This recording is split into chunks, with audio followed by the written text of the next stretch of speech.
Can you feel my love buzz? Can you feel my love buzz? Can you feel my love buzz?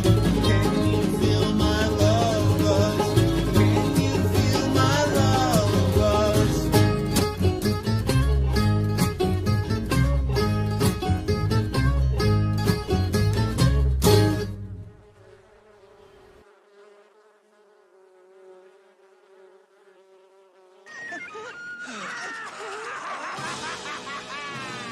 Time to pay the piper!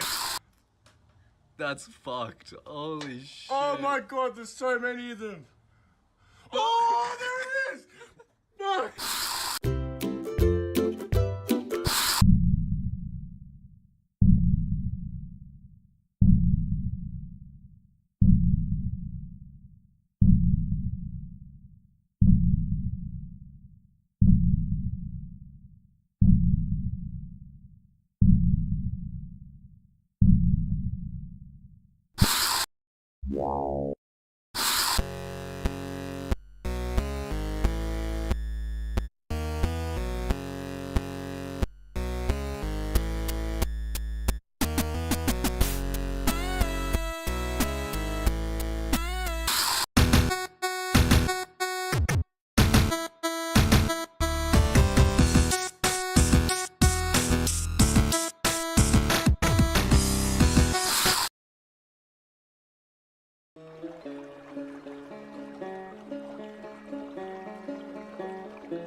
All right. Good morning, my beauties and bees, and welcome to the latest episode of Live from the Hive. It is November 8th, 2025.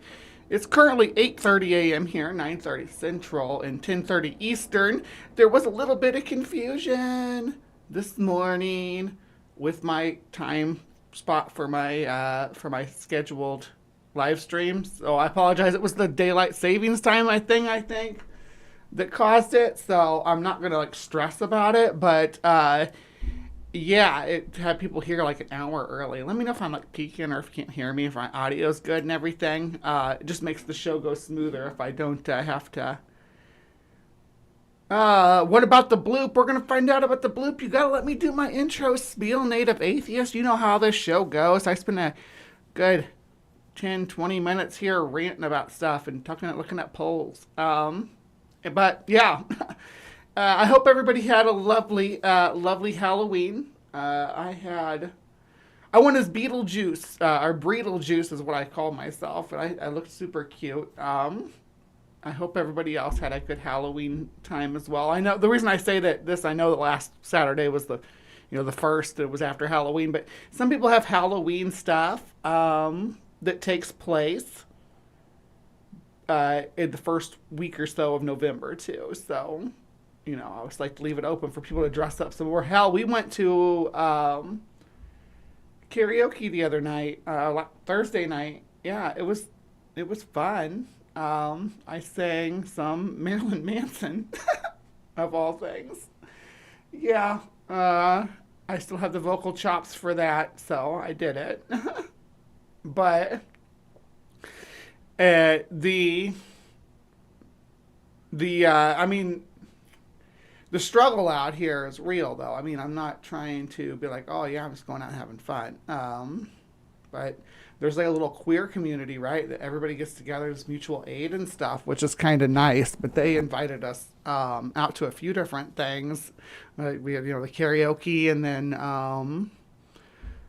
there is a black box theater. I think Ben's actually going to audition for their theater, maybe, perhaps. And then there is like a picnic thing, and then there's obviously food drives and stuff like that as well. So hopefully I get into this community and they'll help me find a job too. I've applied for a few things since I've been down here. I've been out of work for a while now, but it really kind of sucks. I'm always freaking broke. I mean, I'm not out of work because I do this, which Doesn't pay much, but it does pay a little bit. And then you guys support me with your, like, hey, I want the Hive to keep going. Send in your super chats and stuff. And then I also do the adult stuff, which sometimes you'll see a link drop for it in the side chat if you're interested in that. It's like a lot of cosplay stuff and whatnot, so it's fun. We don't make it weird. Some of the people in the side chat are already in there, so like, don't make it weird. It's fun.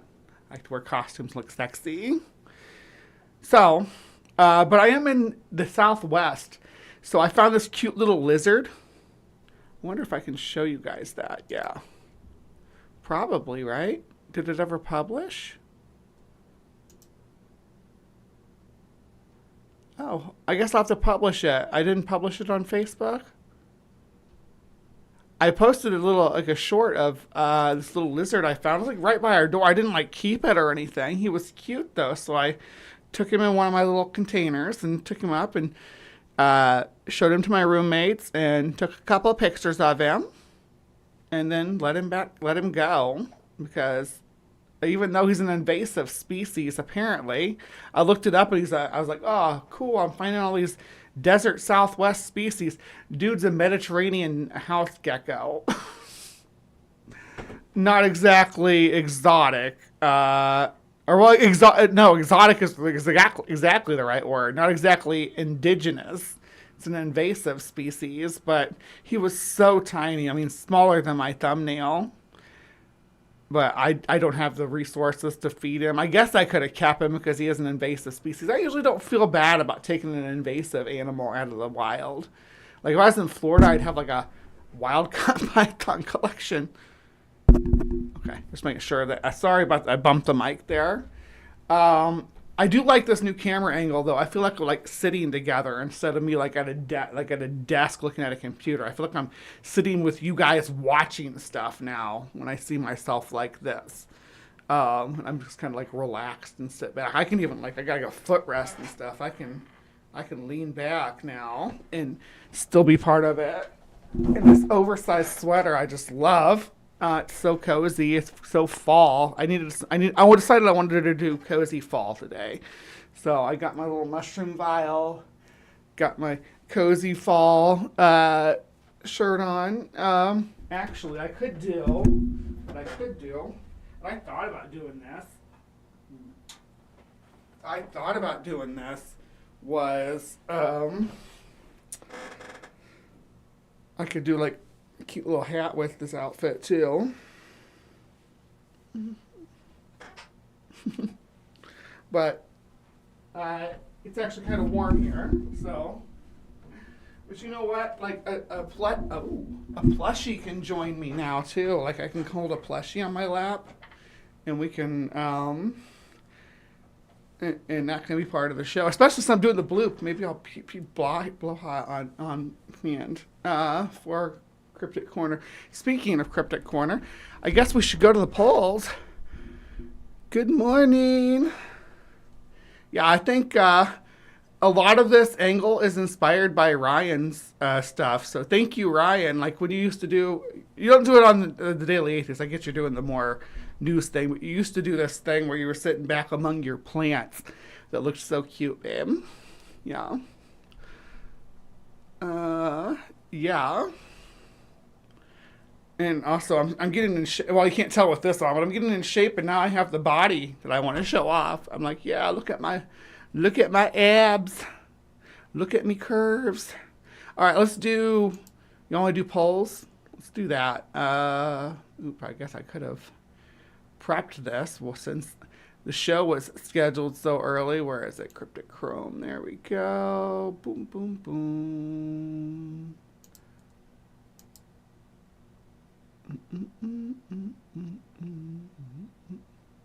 That's this. There we go. All right. We got our polls. Yep, we are. I am cryptid sexual. Do any of you all meet that requirement? Well, I moved my chair over a little bit when I got up to get to get our sharky friend. All right. Polls. Let's go see. Look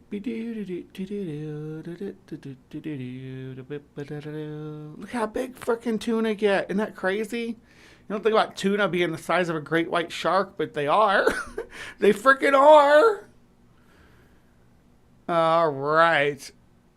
Well, before we look at CrypticCorner, we'll go ahead and look at I do them in like random order here, but here's how things broke down. So we got becoming a Tempestari, which is like a weather witch controlling the weather. I'm going to make it rain out here on that episode. We're gonna summon in. We're gonna reel in the clouds. Yeah.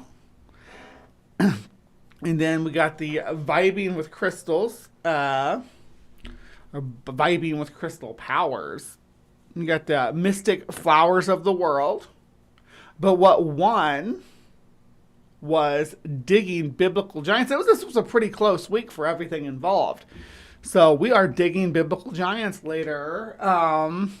It's going to be lit. You don't want to miss it, so stick around after CrypticCorner for this. But the apple of my eye is always CrypticCorner, and here's how things panned out for it.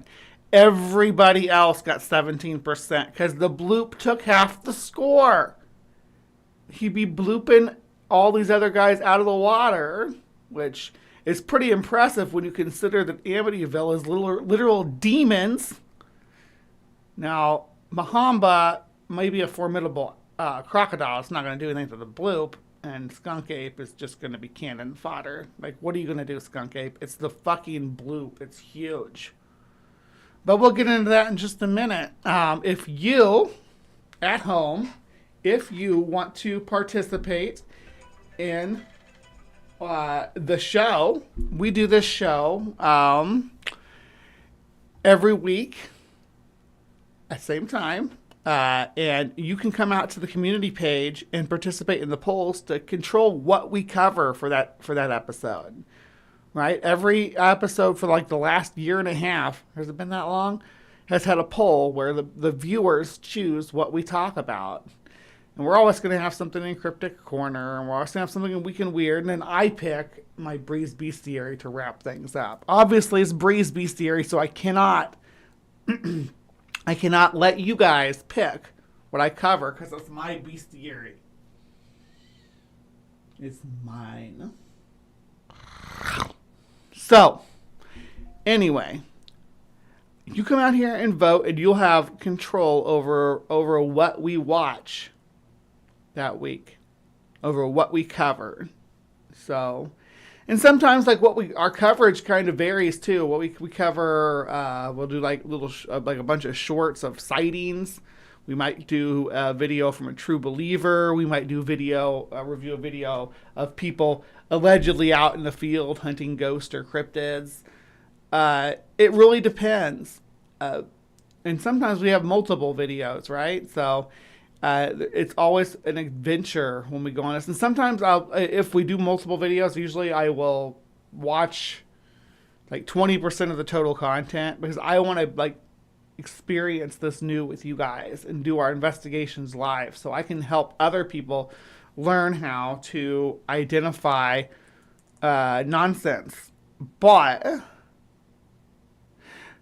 Native Atheist has a CrypticCorner shirt. Which one did you get, Native Atheist? Did you get the Bigfoot one? The Bigfoot one and the Mothman one, I think, were the only ones that really did good. I want to make more. I just haven't had the spoons. I was a true believer in Bigfoot once, says Robin. Me too. For most of my life, I was a true believer in Bigfoot. Right? I still have... oh, a second. I still have pictures. You can go on my Facebook, and if you know where to look, there are pictures of the Bigfoot tracks that I found in Arizona, which was total nonsense. I mean, looking back on it now, but the kids saw it too. They're like, hey, there's these big tracks. I wonder if it was a bear or something, but I don't know. They were awful big. But I don't believe, I've been jaded about Bigfoot, so... I'm not really a believer now. There's a lot of stuff about the Bigfoot lore that makes me question. Ooh, that looks kind of sexy. Look at that. Except for I don't want that stretchy part showing. There we go, like that.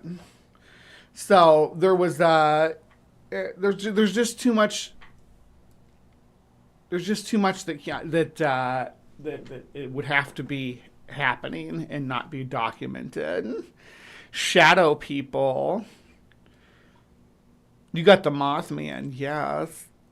Well, at least he's a natural. Well, there's the cryptids that are animals, right? Those are the ones that speak to me the most. Like, I like mystery cats because I know a lot about cats. I know a lot about carnivora in general, just the whole order. I'm just like that's one of my special interests as a neurodivergent person, I guess you would say.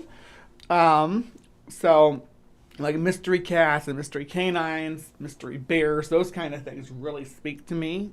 Mystery primates too, to a similar, a little bit lesser degree because they're more mainstream. But, I'm an unfinished sock. Don't be short-sighted. Like and share the stream instead. Appreciate you, babe. Do you want to pet a displacer beast? I'm not sure what a displacer beast is. I'm going to have to look it up. You got me curious. No. Displacer beast. Forgotten Realms. Oh.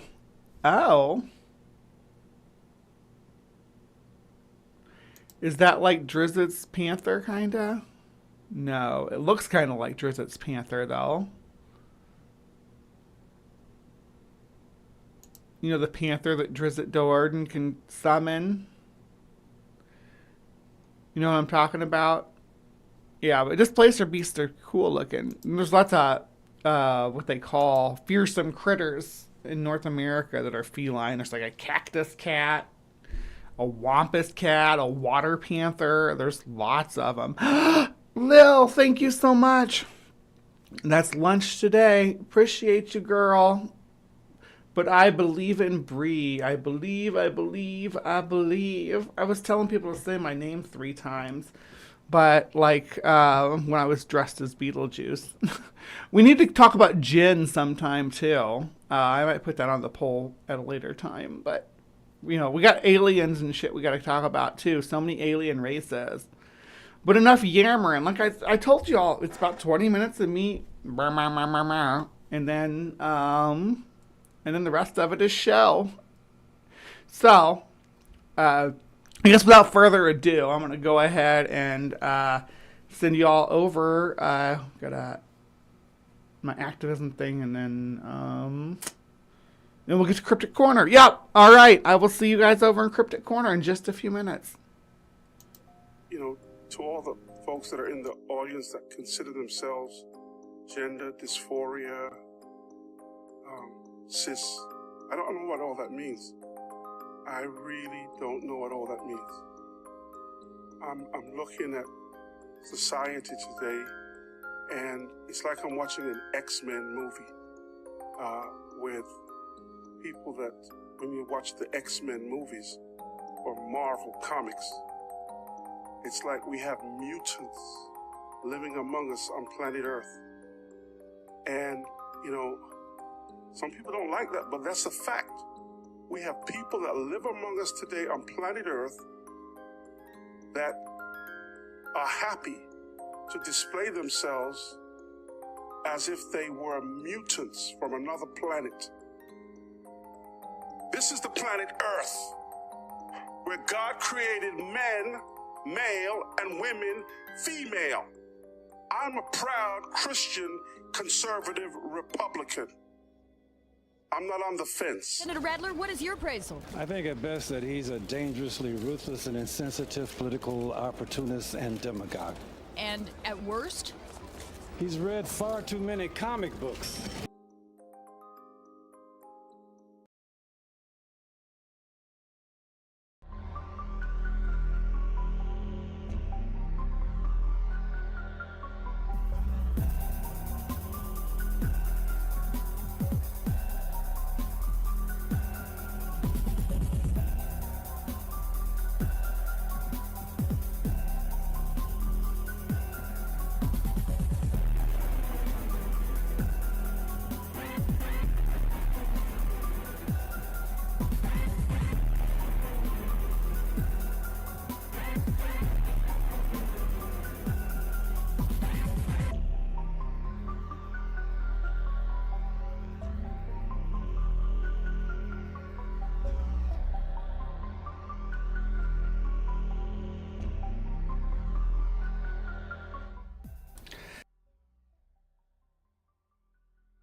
Hello, hello, my beauties and bees.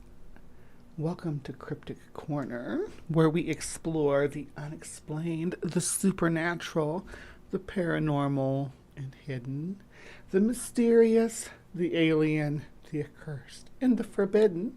I'm your host, Miss Bumblebee, and today we are looking at a kaiju-sized cryptid, or maybe a collection of kaiju-sized cryptids. A collective of kaiju-sized cryptids might be the name of this episode, because bloop's overdone.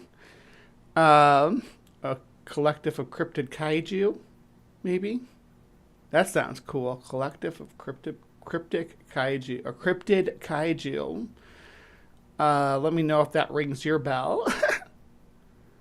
Oh goodness, we getting more funds coming in. Oh my gosh, I love you all. I love you so much. Gotta love your.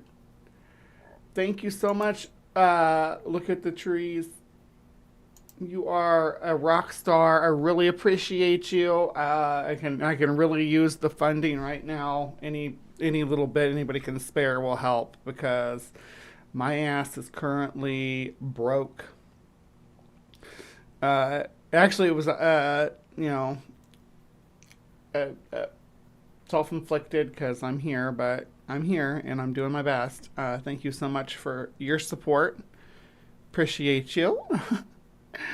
All right. So, thank you so much for supporting the Hive. You can support the Hive too. There's multiple ways. There's, you can do, one-time, payment or super chat or whatever in the side chat here. Sure, you can do that. Now YouTube does take a big cut of that, but it's better. I appreciate it. No matter what, I appreciate it. I also have a buy me coffee, which is probably the best way to get the funding directly to me without any middleman, and it gets to me faster. Obviously I have like Cash App and stuff, but the stuff I want to focus on is the coffee, the Patreon, which you see running above my head, and I got the channel memberships. But I also have the thing that punctuates this the most is the store.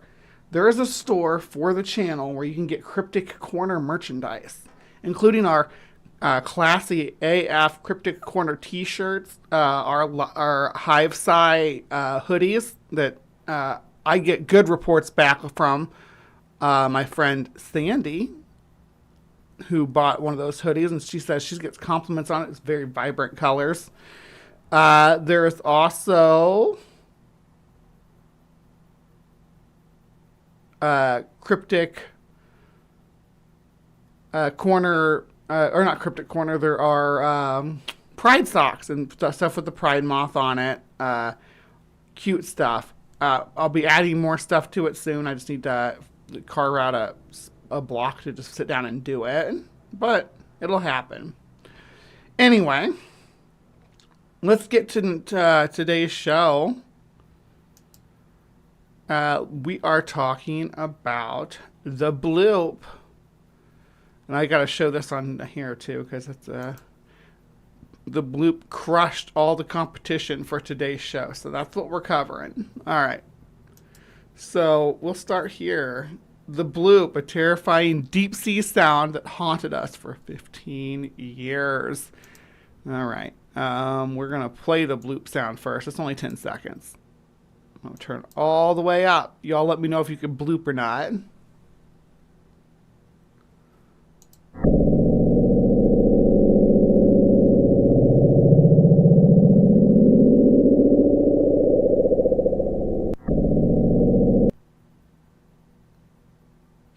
For the mermaids in the background, make my day, says Lil. Thank you so much for supporting the Hive. I appreciate you. Taking all Lil's money. The boop is what you do to the kitties. So that was the sound. All right. And I guess that was a big deal. Scientists called it the BLOOP, Internet call it a monster. Imagine a world within our world, a realm so vast, so alien, that its true nature remains almost entirely unknown to us. Sorry, This that was kind of loud there. is the deep ocean, a place where sunlight never penetrates, where the pressure could crush a submarine like a tin can, and where the silence is so profound it borders on the absolute. For millennia, humanity has looked at this abyss with a mixture of fear and fascination, populating its dark waters with mythical leviathans and monstrous krakens. We sent our ships across its surface, but its true depths remained impenetrable, a black box of unimaginable secrets. Then, in the mid-20th century, we developed the technology to listen. We cast our electronic ears into the... All right, hold on. I want to look at the zones of the ocean real quick while we're here, while we're doing this. All right. These are the zones of the ocean. Who likes to learn about the zones of the ocean? So, you got the sunlit zone. And this is where, like, most of the normies hang out, right? Like, sea turtles and most seals and, most sharks and rays, too. I mean, honestly. Got jellyfish. As you get down here, things start getting a little weird. Look at this big toothy boy up here. That is a monkfish, right? This is called the Twilight Zone, about 1,000 meters down. You get like a vampire squid, homie sperm whales hanging out down here. This is where swordfish dive down. That's why swordfish have such huge freaking eyes. Swordfish have massive eyes so they can see down there. Getting a little deeper, we got the midnight zone. Bathypelagic. And you see like these types of words with these prefixes. Mesopelagic, where the swordfish are, right? Meso means middle. And this is, epipelagic. I think epi means upper. Like pinnacle. Like the top, yeah. Midnight zone, bathypelagic. And then you have the abyss, abyssopelagic. There's not much down there. But the midnight zone, we have, there's a deep sea angler. You got viper fish. Gulper eels. Gulper eels are insane. Dumbo octopus, though, they're like the adorable little cute plushy guy of the... I want a plushy Dumbo octopus. That'd be so cute. Anyway, and giant squids, which the sperm whales do come down here into the midnight zone. And then, the abyss zone, there's not much down here. I can't even make out what these are supposed to be down here. And then you get the trenches, and it's like I think that's supposed to be like a deep sea isopod, maybe. Hadal pelagic zone, and Hadal means like Hades, like hell. Meso potato salad would be the middle of the potato salad. Yeah, like when you're like cutting a cake, if somebody wants in the middle, a piece from the middle, you can say that's like a meso cakeologic. Confectionarian, that's meso-confectionarian if you cut the middle piece of the cake. Anyway, I keep getting distracted. The void. The void, hoping to hear the planet's heartbeat. And in the summer of 1997, the ocean spoke back. It unleashed a sound so colossal, so utterly terrifying, that it was heard by sensors spread across 5,000 kilometers of ocean. A sound so powerful it dwarfed the loudest creature on Earth. Imagine that happening to you. Like, you like rip a really loud fart, right? And then over almost 30 years later, people are still talking about it, making videos about your fart. I'm sorry, Earth. This has got to be embarrassing. And its acoustic signature was not that of a machine, nor a geological event. It sounded organic. It sounded alive.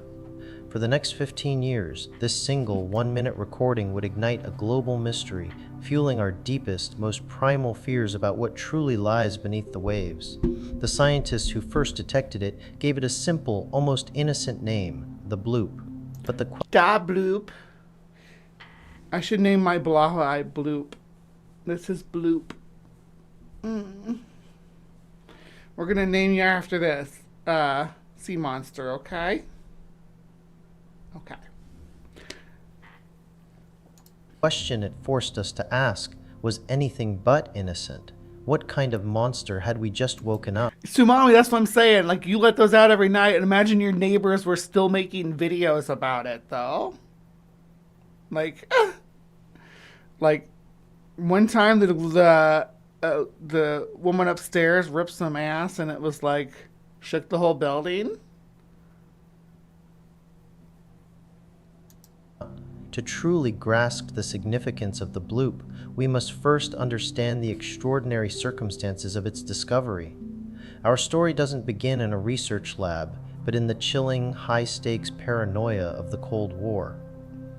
For decades, the world teetered on the brink of nuclear annihilation, and the most potent weapon in this terrifying standoff was the nuclear submarine. But what if we had a giant space whale that was frozen in the Arctic and we thawed it out, and then we could feed it all the nuclear weapons and it would just destroy them because it lives off of solar energy? Silent hunters, capable of disappearing for months beneath the waves, carrying enough firepower to obliterate entire nations, were the ultimate strategic threat. Detecting them, tracking them, and understanding their movements became the single most critical objective for the United States Navy. This desperate need for underwater intelligence led to the creation of one of the most ambitious, expensive, and top-secret surveillance networks ever conceived, the Sound Surveillance System, or SOSUS. SOSUS was an invisible, colossal web of highly sensitive underwater microphones known as hydrophones, strategically laid across the ocean floor in the deepest, most remote channels of both the Atlantic and Pacific. If you live alone or you sleep alone or whatever, passing gas in the middle of the night can kind of sometimes be like a relief. Man, I had a dream last night. This is totally derail things, but it was one of those dreams where I couldn't pee and my bladder was full. And for some reason, Katie Siegel was there, the woman who played Peg Bundy, and she was in Sons of Anarchy and stuff. Yeah, she was involved, right? So, and she wouldn't, and we were in some kind of rundown apartment building. It was insane, and I couldn't pee. And so finally I got up and peed when I woke up. But it was a terrible dream to be running around looking. I hate spending my dream time running around looking for a bathroom that I'm not going to be able to use. It's a waste of my time in that realm, right? In the dream realm. It's a total waste of my time to feel my full bladder, to be able to feel my full... I'm grateful for my body's reflexes to say, hey, don't urinate in your bed. That's great. But I wish it would not let me feel the full bladder. Just saying. And Futurama, of course, she's Leela. Yeah. Mm-hmm. These hydrophones were not just scattered randomly. They were placed to exploit a natural phenomenon called the SOFAR, Sound Fixing and Ranging Channel. This is a specific layer of water. That ass. Typically found at depths between 600 to 1,200 meters, where temperature... I like her music too. She's very bluesy sounding. Pressure conditions are just right to allow sound waves to travel immense distances, thousands of kilometers, with minimal loss of energy. Imagine it like a natural sound pipe, guiding acoustic signals across entire ocean basins. It would be less like a pipe and more like a channel, right? The SOSUS system tapping into this channel was designed to pick up the faintest hum of a Soviet submarine's propeller, the subtle grind of its machinery, or even the unique acoustic signature of an individual vessel from literally halfway across the world. It was the unseen front line of a silent war, a billion-dollar ear pressed against the ocean's chest, listening for the faintest whisper of an enemy. When the Soviet Union finally collapsed in 1991 and the Cold War thawed, this monumental military asset suddenly found itself without its primary target. Rather than simply dismantle it, the US government made a remarkable decision. They handed the keys to this vast, Bugbot understood the assignment. You're not wrong. top-secret network over to the scientific community. Specifically, to the National Oceanic and Atmospheric Administration, or NOAA. The ears of the Navy would now become the ears of science, tasked with a new, peaceful, yet equally profound mission to listen to the planet itself. Dr. Christopher Fox was one of the lead scientists on this groundbreaking project. His team's job was to sift through the endless streams of acoustic data, to catalog the Earth's natural symphony, the deep guttural groans of shifting tectonic plates, the violent, explosive rumble of an underwater volcanic eruption, the rhythmic, haunting songs of whale pods migrating across vast distances. I love the sound of whale pods. I like people. Some people get confused and think that like baleen whales echolocate too, and they generally don't. I mean, all animals have the ability to echolocate a little bit. Even you and I do. Like when you walk in the dark, the sounds you make reverberate off the stuff around you. You can tell what size of a room you're in, for instance. You can tell if there's a wall right in front of you. Usually. That's a tip too. Yeah, if you're walking around in the dark, you can hum, and it helps you understand your environment better. People whistle and hum. Day after day, year after year, they listened, building a comprehensive acoustic map of our planet's hidden depths. Until one day in 1997, the ordinary became extraordinary. In the summer of 1997, as the automated systems at the NOAA lab continuously processed The Earth blooped itself. the incoming data from the Pacific Exosusus Array, an anomaly was flagged. It wasn't the familiar signature of a ship's propeller, nor the chaotic burst of an earthquake. This was something entirely new. The signal had been picked up by multiple hydrophones, spread across an incredible geographical area, from the coast of South America, across the equator, and reaching as far north as the shores of North America. The sheer scale of this detection was the first, undeniable red flag for a single sound to be heard so clearly. What is this a map of? What are these? What am I looking at here? I wish I understood. Is this where the meters are, maybe? Where the audio readers are? Because this one's like way inland. And so is this one. And this one's in the middle of the Amazon rainforest. You'd think there'd be more in South Pacific Islands. I'm confused. What is this map? So uniformly, over a distance of more than 5,000 kilometers, its source had to possess an energy output that was, frankly, almost incomprehensible. Those look like flights. Dr. says. Fox and his team isolated the recording. It was an ultra-low frequency sound, rising rapidly in pitch and intensity. And it was not. It was this is a just want to be clear, the bloop was not detected in the Caribbean Sea, right? This is a video of the Chicxulub impact event. You know, when the Earth got hit by the meteor that killed the dinosaurs. It was an ultra-low frequency sound, rising rapidly in pitch and intensity, And sustaining like its a display of the shock wave from that impact. power for nearly a minute and then slowly fading back into the ocean's background noise. Because of its distinct terminating bloop sound on the spectrogram, a visual representation that turns sound waves into an image, allowing scientists to analyze frequency and structure. They gave it the simple, almost whimsical internal nickname, the bloop. But there was nothing simple or amusing about the data they were staring at.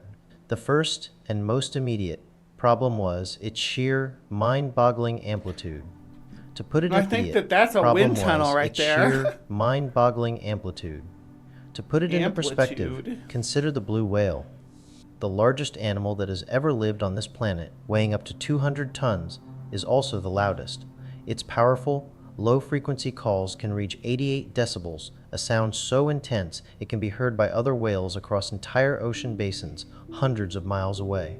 The bloop, however, was scientifically calculated to be many times louder than even the most powerful blue whale call. The energy required to generate such a sound... So, a whale could, like, make you go deaf. Potentially, they could kill you if you were close enough with a sonic attack. Let me see.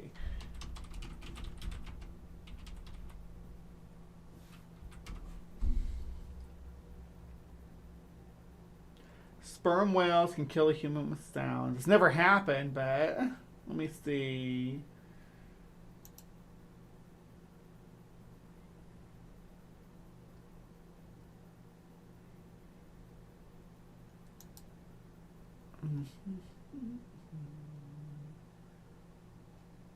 Yes, I hate how you can't Google anything without it running it through a generative AI thing anymore.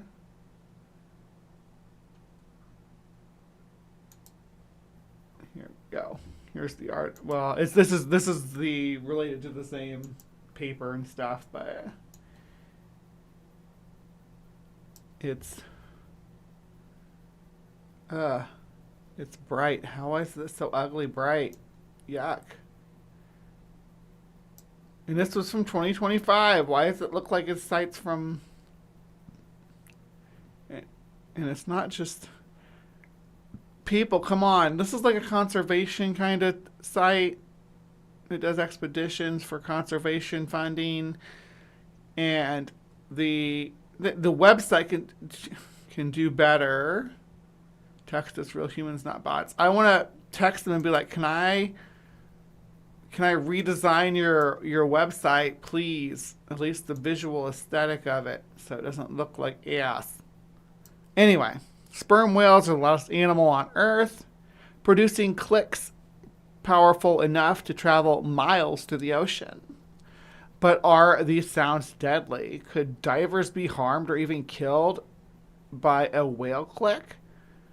This post breaks down the science, the myth, and my first-hand experience after hundreds of hours in the water with these giants. What are sperm whale clicks and why do they make them? Sperm whales, like many toothed whales, produce clicks that are used to echolocate, detect objects and prey, and for communication. Echolocation and seeing in the dark. Why do they click? The clicks serve multiple functions. The two main ones are communication and object detection.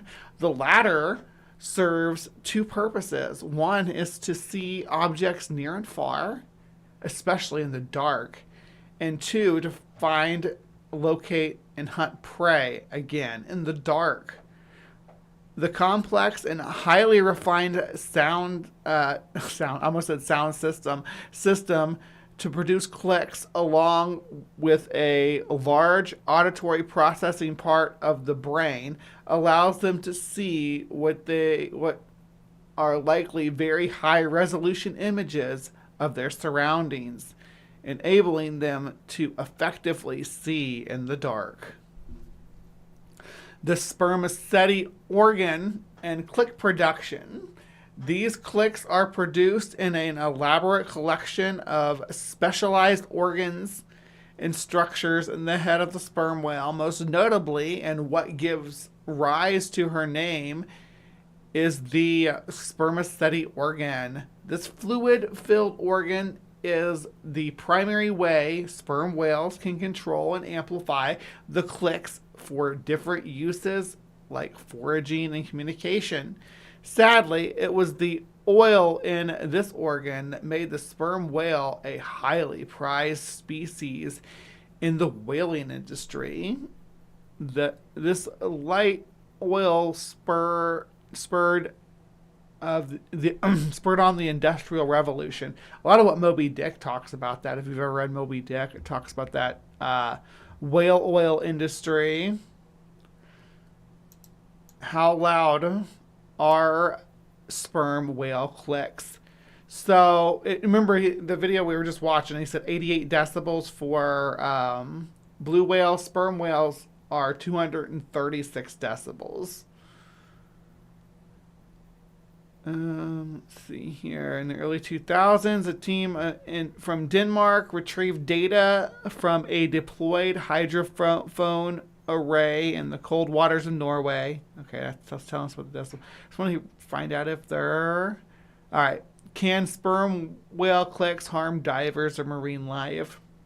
The argument that sperm whale clicks can harm divers is one of mythology driven by sloppy reporting. So it sounds like this is not a thing even. It might want to make you go deaf though. I bet it could... Well, this is no harm at all.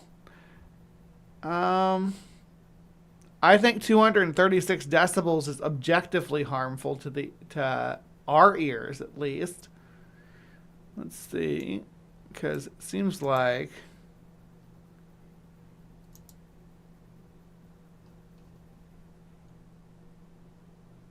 I just can't imagine that 236 decibels in your ear would not be harmful. Let me look this up. Hold on.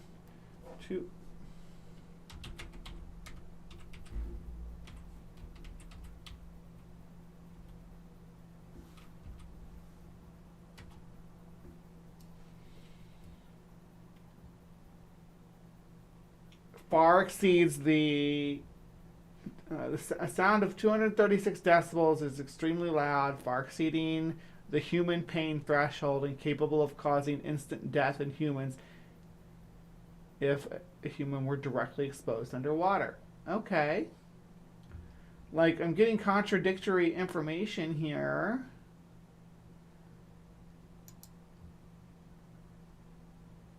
Here we go. This is from Yale. This is from Yale. Okay. So here we go. We're starting, threshold of hearing. And it gets up to... See, it doesn't even go past 140 decibels. And 125 pain begins. So how is this website saying it's a myth? If they can produce that high of a decibel, they can definitely...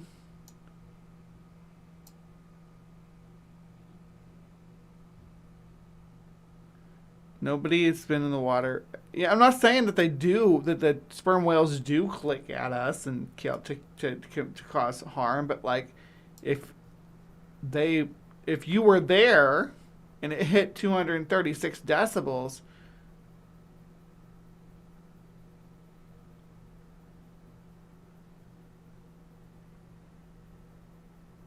I'm confused. And this is the person talking about this is someone who dies with sperm whales. And I trust that they're in their experience that, yeah, the clicks aren't really harmful. But I don't know if he's ever been in the water with them when they decide, hey, I'm going to call my homie on the other side of the Pacific. I don't know that he hasn't, but man.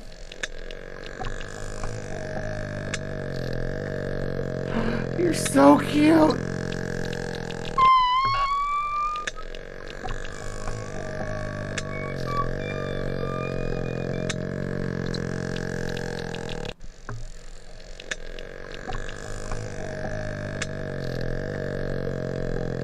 I love it.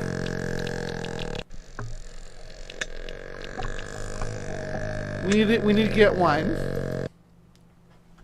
Bloop. Go find me a sperm whale and bring it back, please.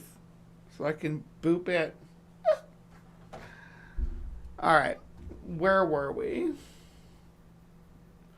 We got all caught up on decibels and stuff. Alright, so... I'm keeping this up, though, because we have to revisit this when we talk about the bloop. sound was simply off the charts for any known biological source. No animal, living or extinct, possessed the biological hardware, the lung capacity, the vocal cords, the sheer mass to produce a sound of that magnitude. This led them to the second and far more unsettling part of the puzzle, its acoustic signature. When scientists analyze a sound, they look at its spectrogram. An earthquake, for Look example. at the trees bought a t-shirt. Aw, cool. Appreciate you. You got the Southern Fried Bigfoot, huh? Or Mr. Swamp Booger. Yeah. He's pretty cool looking. Appreciate you, trees. I was just looking through here, see what you all were what you all think about the 236 decibels. From what I've read, it just feels crazy. It doesn't hurt. That's a lot of decibels in your ear, though. I mean, and I guess clicks aren't sustained either. That might be part of the deal too. Like you can probably feel it vibrate through you, but it's so minute of a wave that it just passes right over you before it can even like cause any sustained damage from being like sustained exposure to it. I bet you'd feel it a lot more than you'd hear it even coming through, like vibrating through your body and through the water. Make your ears ring. I was curious because my son plays bass. I don't know much about guitars, but if I remember, you're playing a great brand and style of electric. Okay, talking about something different there. I have a bass over here, acoustic one. I had electric bass. I left all my electric instruments with Ian. Let that boy rock. He can inherit them for free.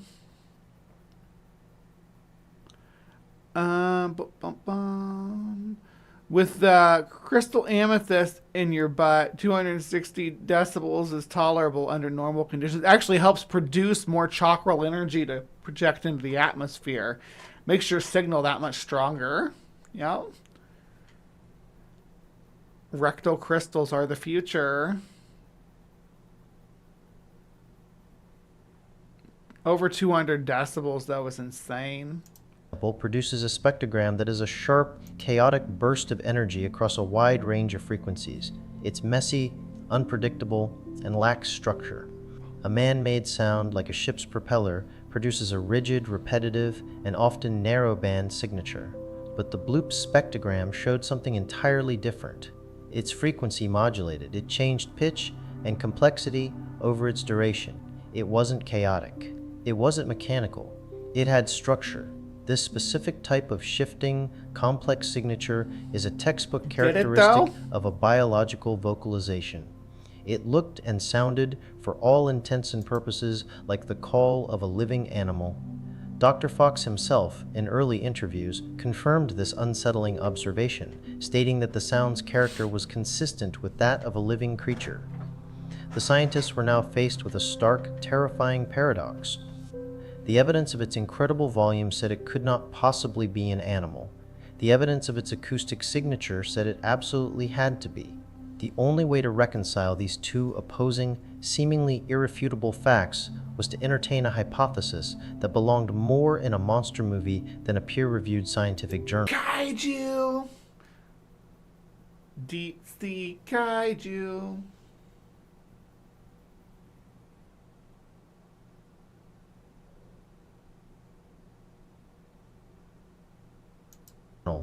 The sound was made by a living creature far larger and far more powerful than the blue whale. Of a scale previously unimaginable, a colossal organism living in the unexplored blackness of the Pacific abyss, its existence completely unknown to humanity. The implications were staggering. Was there truly something out there, something so immense, so ancient, that it had eluded our every attempt at discovery? The very thought sent a shiver down the spine of the scientific community and, soon, the entire world. When news of the BLOOP and this incredible, terrifying possibility was made public, it struck a deep, primal chord in our... Just the name BLOOP is so silly to me, but it's hard to take it serious. There's other ones, too. There's, I think they talk about them collective consciousness. It was a modern-day Here Be Dragons moment, a stark reminder that despite all our technological advancements, our... Is it, though? like, we listened to it. Let's go back and listen again now that we've heard the claim about it.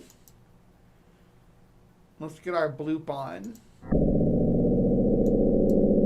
I'll turn it all the way up so we get the full effect.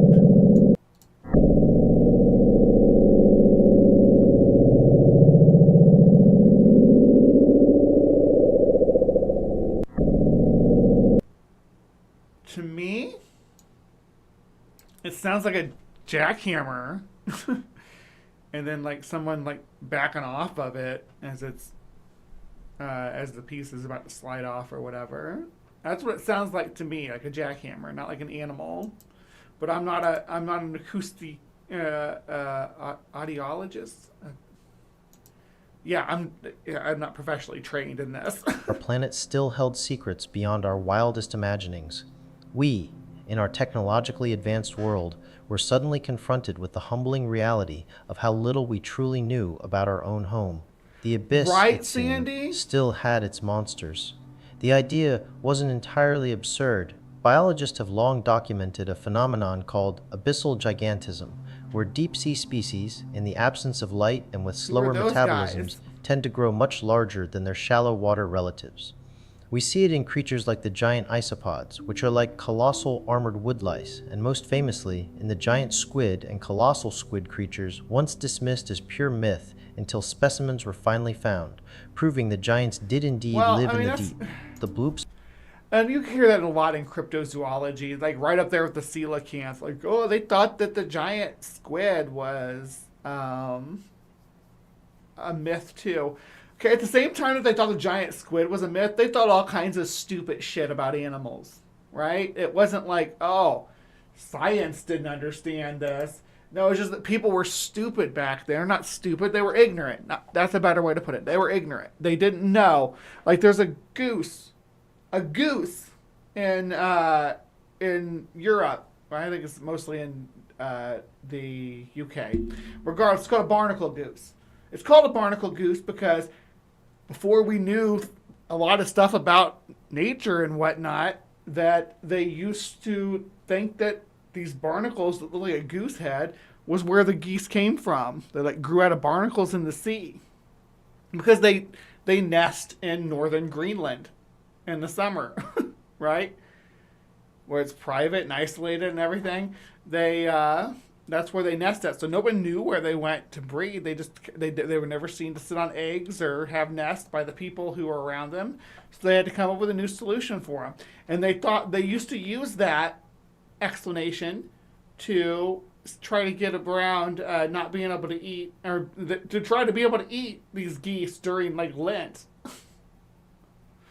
Because they were barnacles. They weren't real geese. Or they weren't like other birds. They didn't grow from hatch from eggs. They grew from barnacles. So, the barnacles that look like them are called goose barnacles, and the geese that have the heads like the barnacles are called barnacle geese because of this.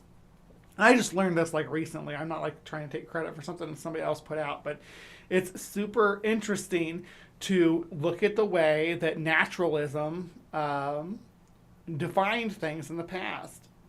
And same like when I talk about the mystery cats, right? Like they're just different color morphs, generally speaking, of known species of cats when you sink your teeth into it, right? It's not something like a new species, but back then they would have identified them as a different species. Like a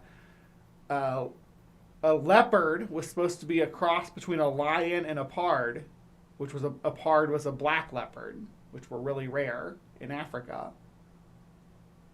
So it's kind of funny, like that they thought the whole species of leopard was a cross between lions and black leopards, right?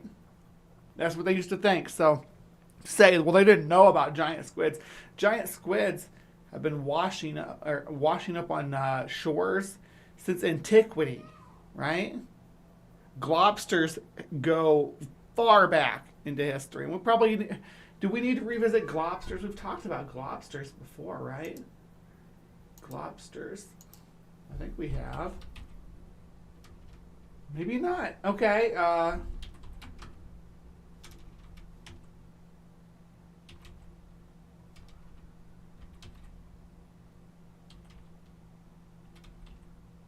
Okay, we haven't talked about globsters. Maybe we need to do some globsters, because that's an important part of cryptozoology to help us understand the way that other claims like this are really over exaggerated on, oh, well, this is proof that science has been wrong. Like with the coelacanth, right? Coelacanth used to be a widespread, diverse order of fish for millions of years. And the rest of them were replaced by more derived species in modern times, species that are better adapted to the modern climate. But it turns out that deep in underwater caves systems deep down, that the coelacanths that were evolved for that environment, they're doing just fine. But we didn't know that because we don't live and we don't visit deep underwater caves. So it wasn't until like the 1930s that we found a species that survived. That does not mean that these troglodyte coelacanths that we have now are the same ones that lived in the open oceans during the Mesozoic. It's just silly to think that. All right, now I'm ranting and raving about non-bloop related topics, I know. Suggested that we had perhaps only scratched the surface of this phenomenon. What if a creature existed that made the giant squid look like bait? What if the legends of krakens and leviathans The giant squid is bait for a sperm whale. were not just stories, but distorted memories of real encounters with something truly immense? Then, the story took There's experiences with whales and giant squids and maybe elephant seals. A lot of sea monsters seem to be elephant seals if you look into it. If you look into the descriptions and kind of parse away the medieval depictions that you'll often see, what you're looking at is an elephant seal. But sometimes it's about a whale. Sometimes it's a squid. Ancient people seem to really have, and that's just my personal assessment, looking at things like the stellar sea ape and stuff. My personal assessment is that they're seeing an elephant seal. turn that cemented its place in modern legend, blurring the lines between science and fiction, between reality and nightmare. Internet sleuths and fans of the strange, with their insatiable curiosity, did Like, you'll see people talk about, oh, it was a whale. It was the size of a whale, but it had the head of a pig, or it had a trunk. They're talking about an elephant seal. Elephant seals are absolutely massive. Like, people underestimate how big they get. They are the size of a whale. Let me see.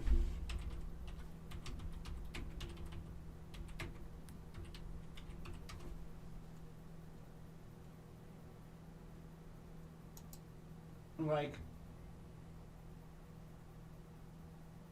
good grief. Trying to find a good picture of one. Because people think, oh, they're just big like a walrus. No. They're bigger than that.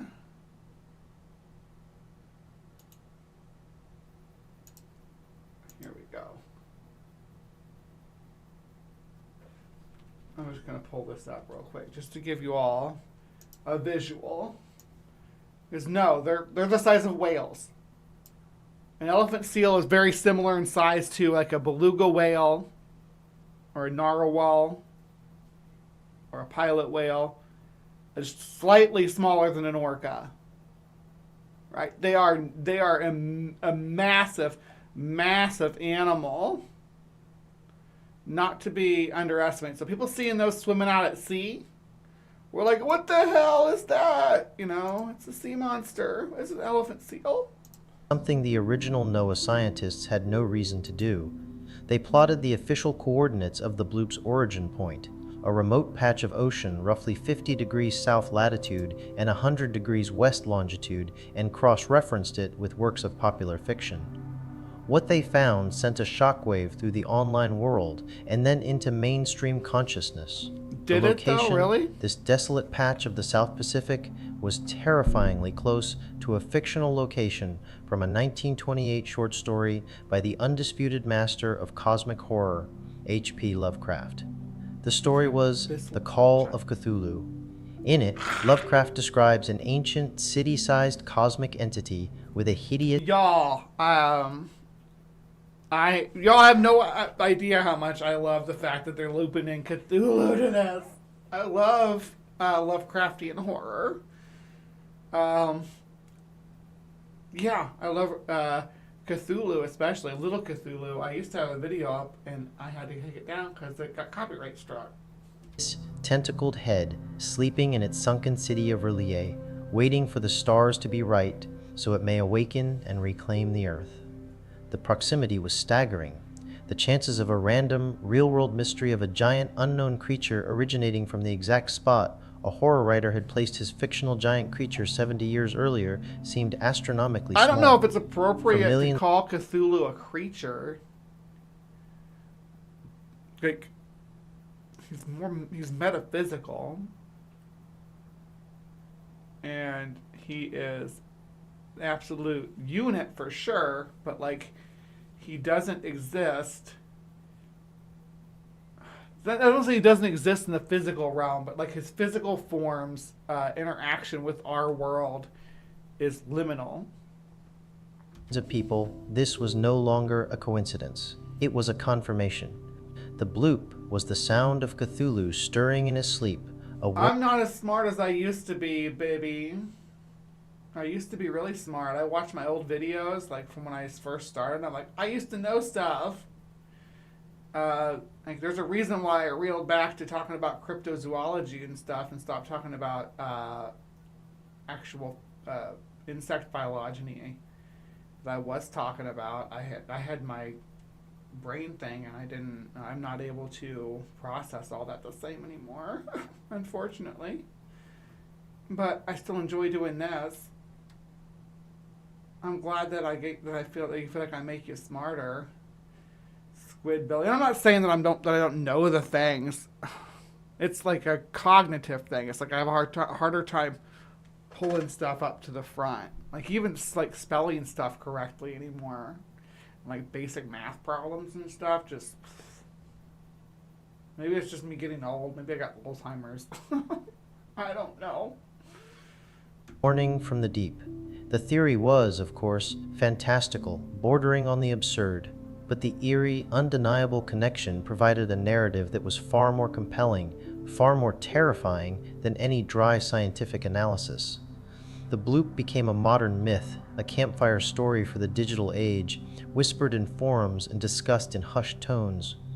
It tapped into our deepest fears of the unknown, of ancient evils lurking just beyond our perception, waiting for their moment to Yeah, there's a lot of cryptids that are manatees too. Absolutely. arise. The psychological effect was profound. It forced humanity to consider that perhaps, after all, we were not the undisputed masters of this planet, and that something vast, ancient, and utterly alien might still be sharing our world, hidden in plain sight. Back at NOAA, however, scientists were not concerned with fiction, nor with the burgeoning online mythology. Their mission was to find a real, verifiable, evidence-based explanation. Their first, painstaking task was to rigorously rule out every other possibility, To find Cthulhu. no matter how remote.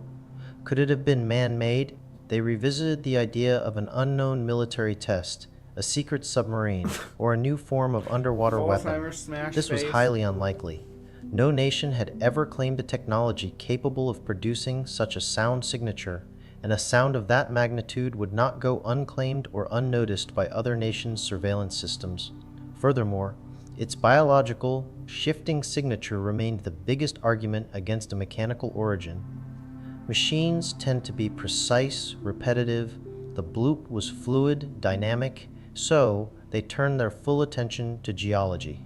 The source was near the Fluid in the ocean. You don't say.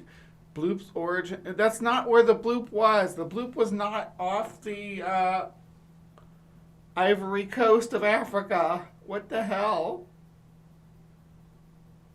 This is obviously AI generated, but because I don't know what this is over here, but it's saying something about Sumatra. Trier, not a real. Yeah, the shapes are pretty accurate. The bloop's not here though, and Riley is not here either. They're both in the Pacific. This is the mid-Atlantic. There's the equatorial Atlantic, and they're both supposed to be in cooler waters. Pacific's Ring of Fire, a hotbed of seismic and volcanic activity. This theory held more weight. They pored over data from every known type of underwater geological event, classic earthquakes, submarine landslides, the explosive bursts of underwater volcanoes, and even the sounds made by collapsing underwater gas vents. But once again, the spectrogram didn't match. An earthquake, or seismic event, releases its energy in a very specific way that looks very different from the bloop's sustained, modulated call. Volcanic eruptions, while powerful, also have distinct acoustic fingerprints that didn't align. Every conventional door was closing, leaving only the giant creature theory standing. But science demands proof, not just the absence of other explanations. And without a physical specimen, or even a visual confirmation, the monster theory remained just that, a theory, albeit a terrifyingly compelling one. The investigation might have stalled indefinitely, leaving the bloop to forever. All right, hold on. We got to look at the location on the map. You know, guys, I love going to the map and looking at the locations of these things. So here we are. Here we are in the literal center of the South Pacific. Yep, right along this little ridge here. I think the closest land. Oh man, I don't even know. Is it? Are there any Pacific Islands down here? I don't think so.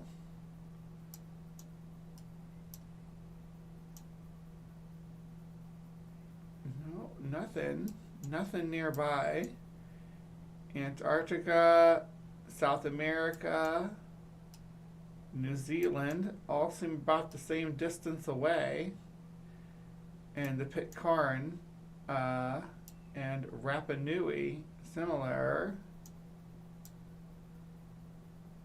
And that's Easter Island, you know. So, yeah, it's the middle of nowhere, literally. If I was a giant sea monster, that's where I would sleep. Ever be cataloged as an unidentified biological source. But the bloop wasn't the only mystery sound in NOAA's ever-growing files. Over the years, they had recorded other powerful, unexplained noises, each with its own peculiar characteristics. There was Julia, a 15-second sound recorded in 1999, powerful enough to be heard by the entire Pacific Hydrophone Array. Slowdown was a sound from 1997 that slowly decreased in frequency over 7 minutes. Train. The slowdown was recorded with the same tech as the bloop, I believe. Was a steady, quasi-tonal sound from the same year, also of unknown origin. As the scientists meticulously cataloged these anomalies, they began to notice a crucial pattern emerging. Many of these powerful, unidentified sounds, including the bloop, seemed to be coming from the same general area of the globe, the high southern latitudes in the frigid, desolate, and largely unexplored waters off the coast of Antarctica. This geographical link was the key, the critical piece of the puzzle that would finally unlock the mystery. The investigation shifted its focus dramatically from the deep sea to the world's largest expanse of ice. A new, dedicated mission was launched. Hydrophones were deployed specifically to listen to the sounds of Antarctica's massive ice shelves. For the first time, scientists began to seriously study the acoustics of the cryosphere, the frozen parts of our world. What they were about to discover was that ice... The cryosphere sounds like a MacGuffin in a Marvel movie. Like Iceman and Emma Frost have to get to the cryosphere. On a grand planetary scale, is not silent. Far from it. It is one of the most powerful natural sound sources on the entire planet. When a colossal iceberg, sometimes the size of a small country, scrapes along the sea floor, or when a massive piece of a glacier weighing billions of tons fractures and collapses into the ocean in a process called calving, the impact and the subsequent acoustic energy generated are monumental. Those are not the places that the bloop and the slowdown happened. What the hell? Even more powerful are icequakes, or cryoseisms.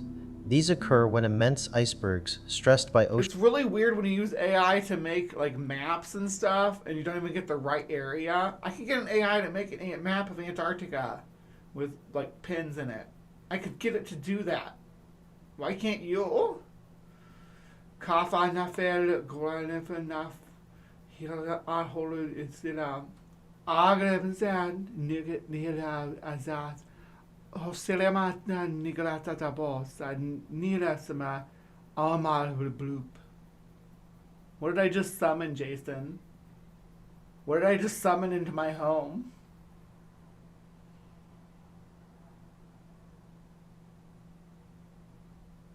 currents, internal pressures, and thermal expansion suddenly fracture and crack, tearing themselves apart from within. It is the sound of a mountain of frozen water being ripped asunder. As the scientists meticulously analyzed the spectrograms of these newly recorded icequakes and calving events, comparing them to their library of unidentified sounds, they had their eureka moment. There on the screen, in the visual representation of the icequake, was a signature they recognized instantly. The acoustic profile of a massive iceberg fracturing and rumbling as it disintegrated was a near-perfect match for the spectrogram of the bloop recorded 15 years earlier. Yeah. The rising frequency, the sustained power, and the complex, Hopefully I've de-blooped the internet at this point. seemingly organic modulation that had baffled them for so long was not the voice of a living creature, but the intricate, multi-layered sound of millions of tons of ice cracking, grinding, and vibrating through the water. The monster had been slain, not by a hero, but by data. In 2012, 15 years after its initial detection, NOAA officially announced its conclusion. The bloop was not Cthulhu, it was the sound of a very large icequake. The origin point, though thousands of kilometers away, was directly in the path that sound would travel from the Bransfield Strait and the Ross Sea in Antarctica, areas known for powerful glacial activity. The sound waves, unimpeded in the deep ocean's SO4 channel, The bloop was ice collapsing, and the slowdown is the glacier grinding, and the I believe the train was like the ice like sheets like pushing off of each other or something. I'm not sure, but they all had different. They're now all categorized as audio or audible ice quakes, different types of ice quakes, and they're all named after the events. I always thought that was cool. had traveled across the entire Pacific basin to be heard by the Sosu's hydrophones. For many, this conclusion felt anticlimactic. The monster was gone, replaced by a melting iceberg. The thrilling, terrifying possibility of a colossal, unknown creature lurking in the abyss had been replaced by a geological explanation. But in many ways, the truth is perhaps even more profound and certainly more relevant than any myth. The fact that a natural, geological event on our planet can produce a sound so colossal that we, with all our advanced technology and scientific expertise, mistook it for a creature beyond our wildest imagination is a humbling testament to the raw, untamed power of the natural world. Humans are just imaginative little critters.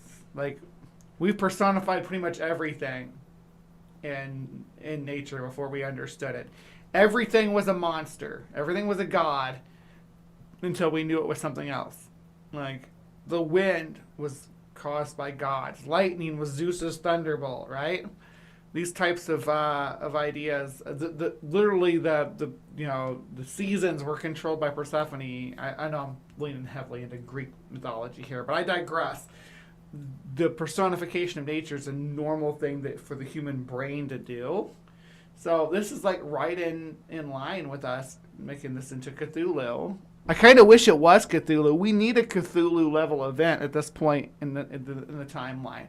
If I found like an ancient tomb and it was like, here's how to summon a great old one or whatever, I'd probably do it because it can't be worse than... Anyway. It tells a story not of a single hidden monster, but of a changing planet. The bloop was not the voice of Cthulhu, but it was, in a very real sense, the voice of the planet itself. It was the sound of our polar caps groaning and fracturing under immense stress, a stark, acoustic reminder of the scale of natural forces that operate around us, often unseen, but always heard by the sensitive ears. The bloop was an early warning about climate change, motherfuckers. Let's not even pretend it wasn't. I'm late enough in the show I can say that right now, motherfuckers. The bloop was our warning from the Antarctic region that climate change was becoming a problem. It was the red flag. And instead of saying, hey, it's a red flag, we got fucking conspiracy theories. We always get conspiracy theories. Oh, yeah, it's getting warmer. That's because the Democrats have weather machines. We placed in the deep.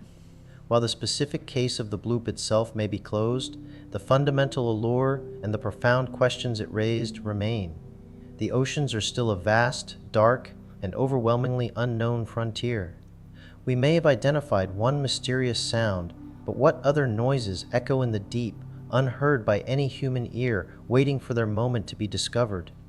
The bloop captured our imagination because it tapped into a primal fear and a deep-seated curiosity about the unknown. It served as a powerful reminder that even in the 21st century, our world is still full of mysteries waiting to be solved, and that the greatest wonders, and perhaps the greatest terrors, may not be out in the stars, but right here, in the sunless depths of our own planet.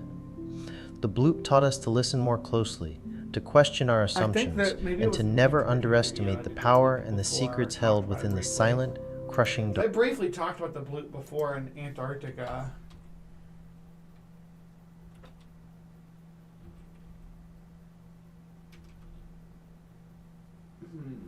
Yeah, let's see. Yeah, we've had a few videos about Antarctica and high strangeness of Antarctica. Yeah, that's a video that I did a while ago. Let me see. What all did we cover on that one?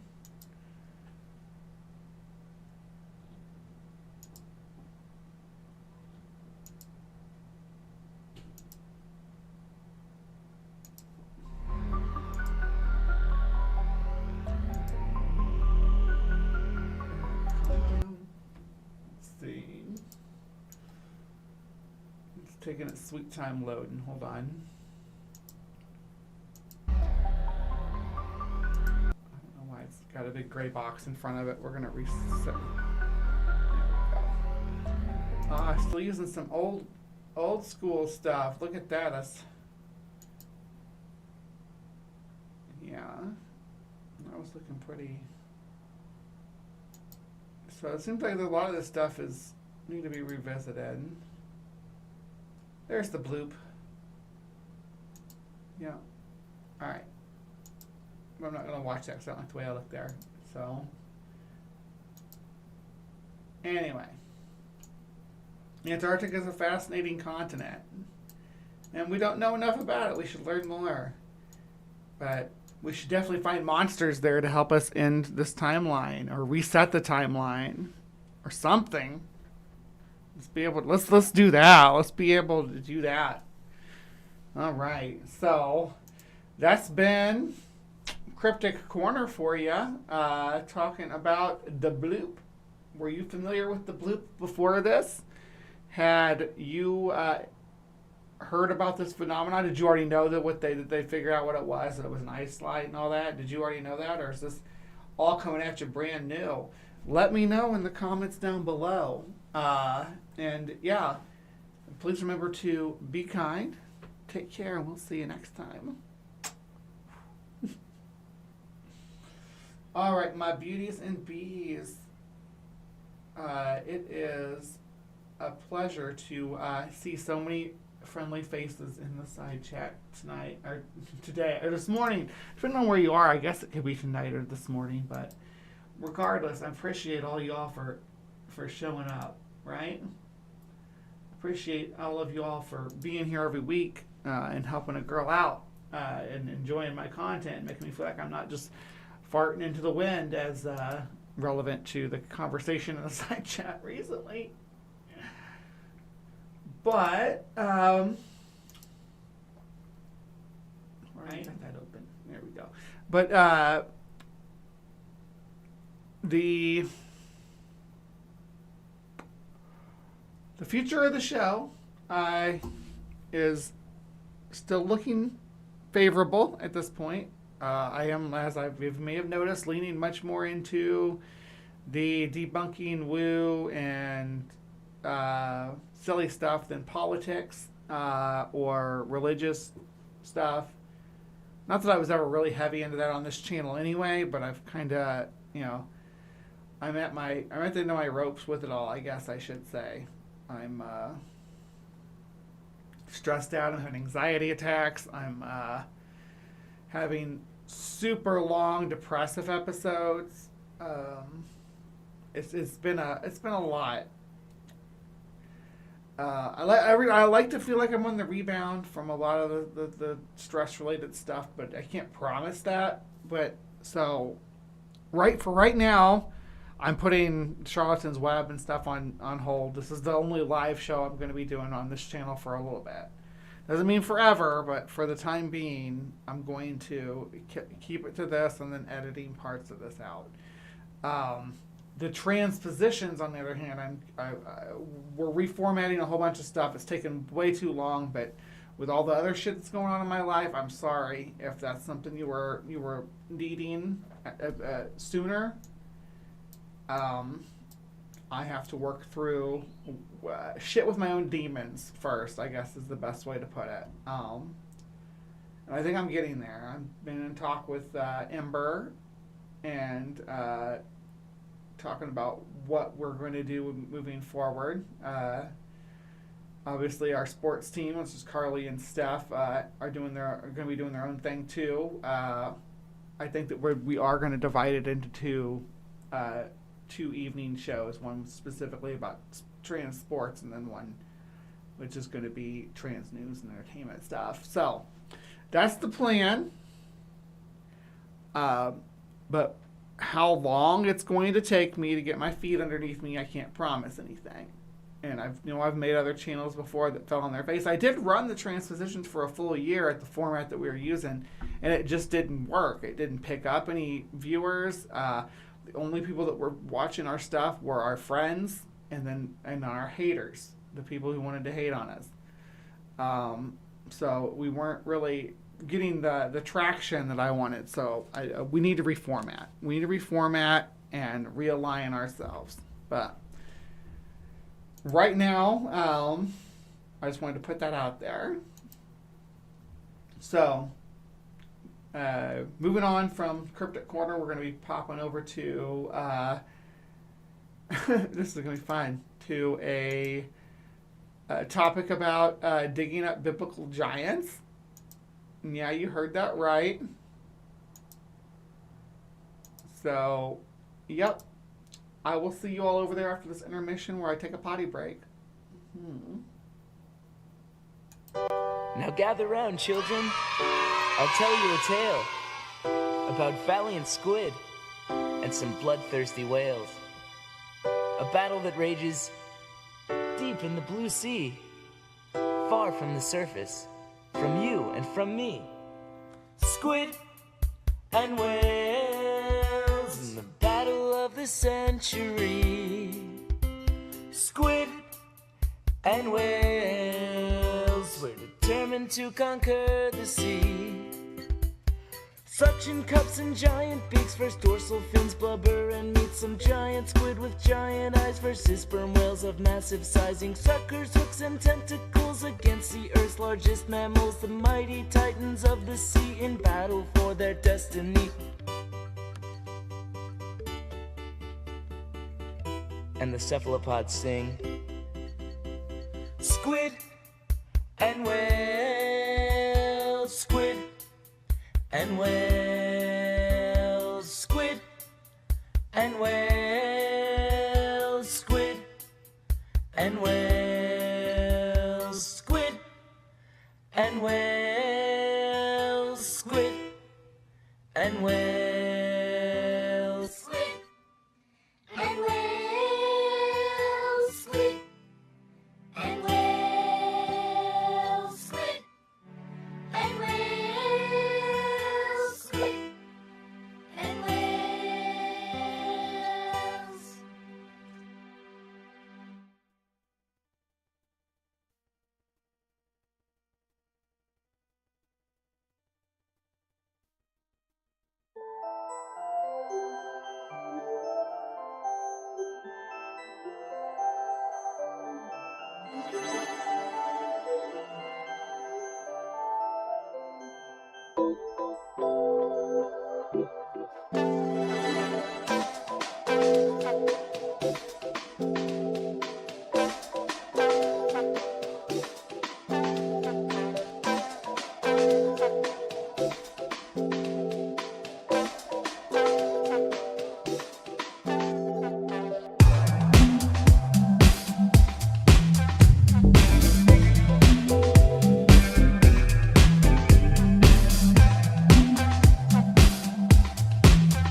All right. Hello, my beauties and bees, and welcome to another installment of our Weekend Weird. I ran a poll, as I am wont to do for the shows, and you all, where are you at, Chrome? There you are. Ba-ba-ba-da. Da-da-da-da-da-da-da-da-da-da. And you all marginally decided, that you wanted to go digging for biblical giants. So that's what we're going to do. But if you want to participate and decide what we cover on this program, you come out to the community page and you vote on these polls. As you can see, they run pretty tight. Sometimes we don't get much of a turnout, so you can have like a real impact too. Sometimes we'll get like hundreds of people. I don't know what causes it. Like when I did the Kasaki Ono, the slip mouth woman, I had like hundreds of votes on that one. But this week was a little lower turnout. But I digress. Like, check this out. You can vote, and like one or two people made a difference on this poll. But if you come out here and vote on this, you will be able to control what we cover on the next show. All right, but people did vote. People voted for digging biblical giants. So I found a biblical channel.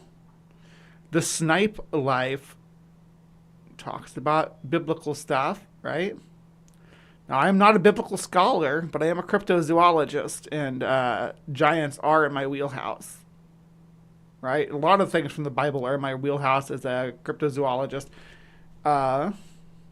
which is overlaps more with, it's kind of the cross section between cryptozoology. I like to call it the cross section between zoology and folklore. But religion can come into that too, because, you know, what is religion if not folklore to live your life by, right? Regardless, they cover a lot of insane stuff. There's a lot of Trump here. Anti-Christian task force. Goodness, this guy actually doesn't seem. This guy seems pretty decent. He doesn't seem to be a Trumpophile, which is good. But yeah, he's talking about like there's the bag. Is that the Baghdad batteries? So some forbidden archaeology stuff, but it's mostly biblical stuff. Jesus's brother found. Goodness gracious. King David found. Oh, wow. King David. That's a big find. Pope blesses gays. Look at that look on his face. What is your problem with gays, homie? Sir. Maybe we need to cover this video too, sir. We're not doing that today, though.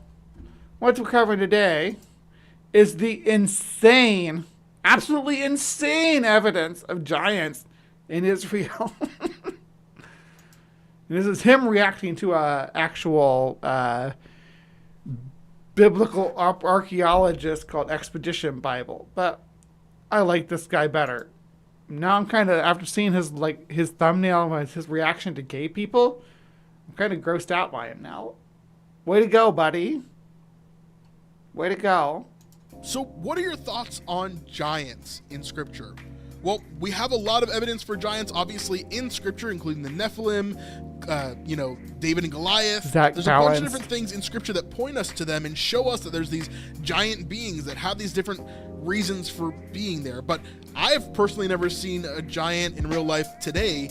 So did they exist at one point? And is there evidence for that? Well, our friend Joel Kramer over on Expedition Bible has done a whole video about this, so I wanted to react to his video and kind of see what he says about this, because he's got some cool things to say. So let's jump in. Let's go. Hello, everybody. I let him go on a rant explaining what he was covering. Not a rant, but, you know, I'll let him do his introduction.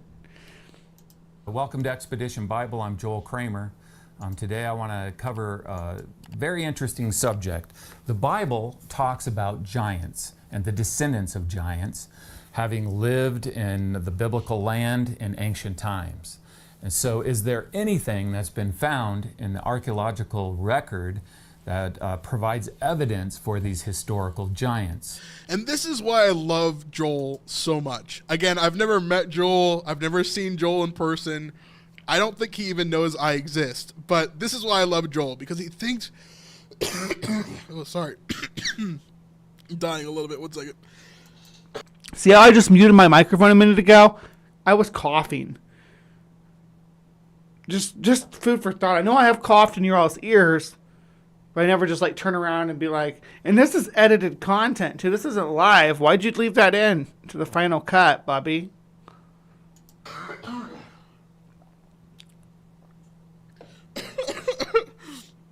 All right. This is why I love Joel, because he thinks exactly like I do.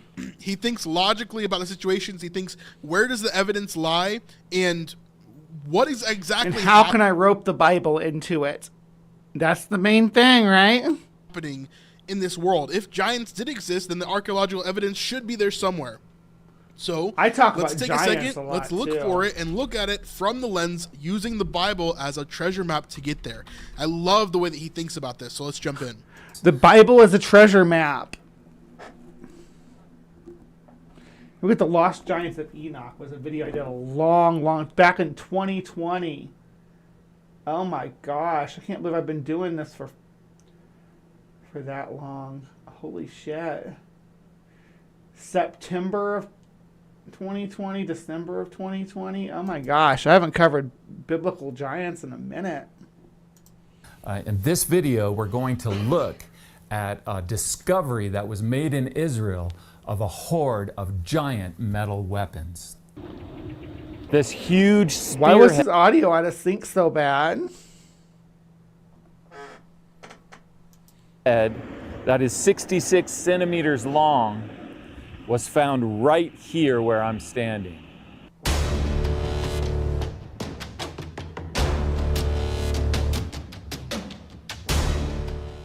So in this, That's 66 centimeters. That's like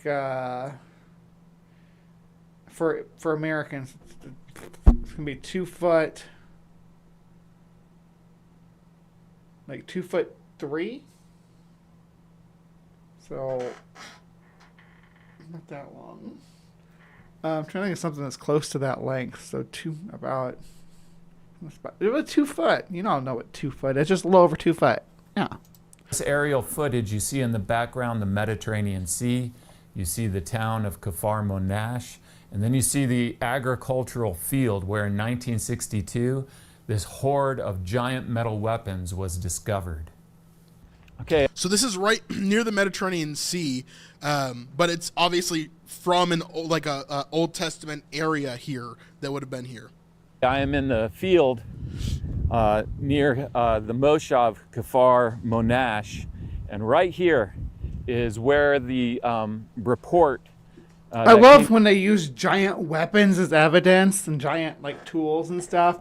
Like, let's say you're a Bronze Age bronze smith, right? Your job's super important. The whole age is named after you, so you need to advertise, right? So how do you advertise? You're not an advertising agent. You're a bronze smith. What if you made things out of bronze and put them on display on your wall? Yeah, but I make like spearheads. I make knives and stuff like that. They're going to be tiny on the wall. We'll make huge ones to really display your skill. So you got huge giant bronze swords and spears, and we know for a fact that blacksmiths do this. Even modern day blacksmiths do this, but like build like giant suits of armor or giant freaking ceremonial swords and stuff. It's a thing that happens. It's a thing that people do to promote their work.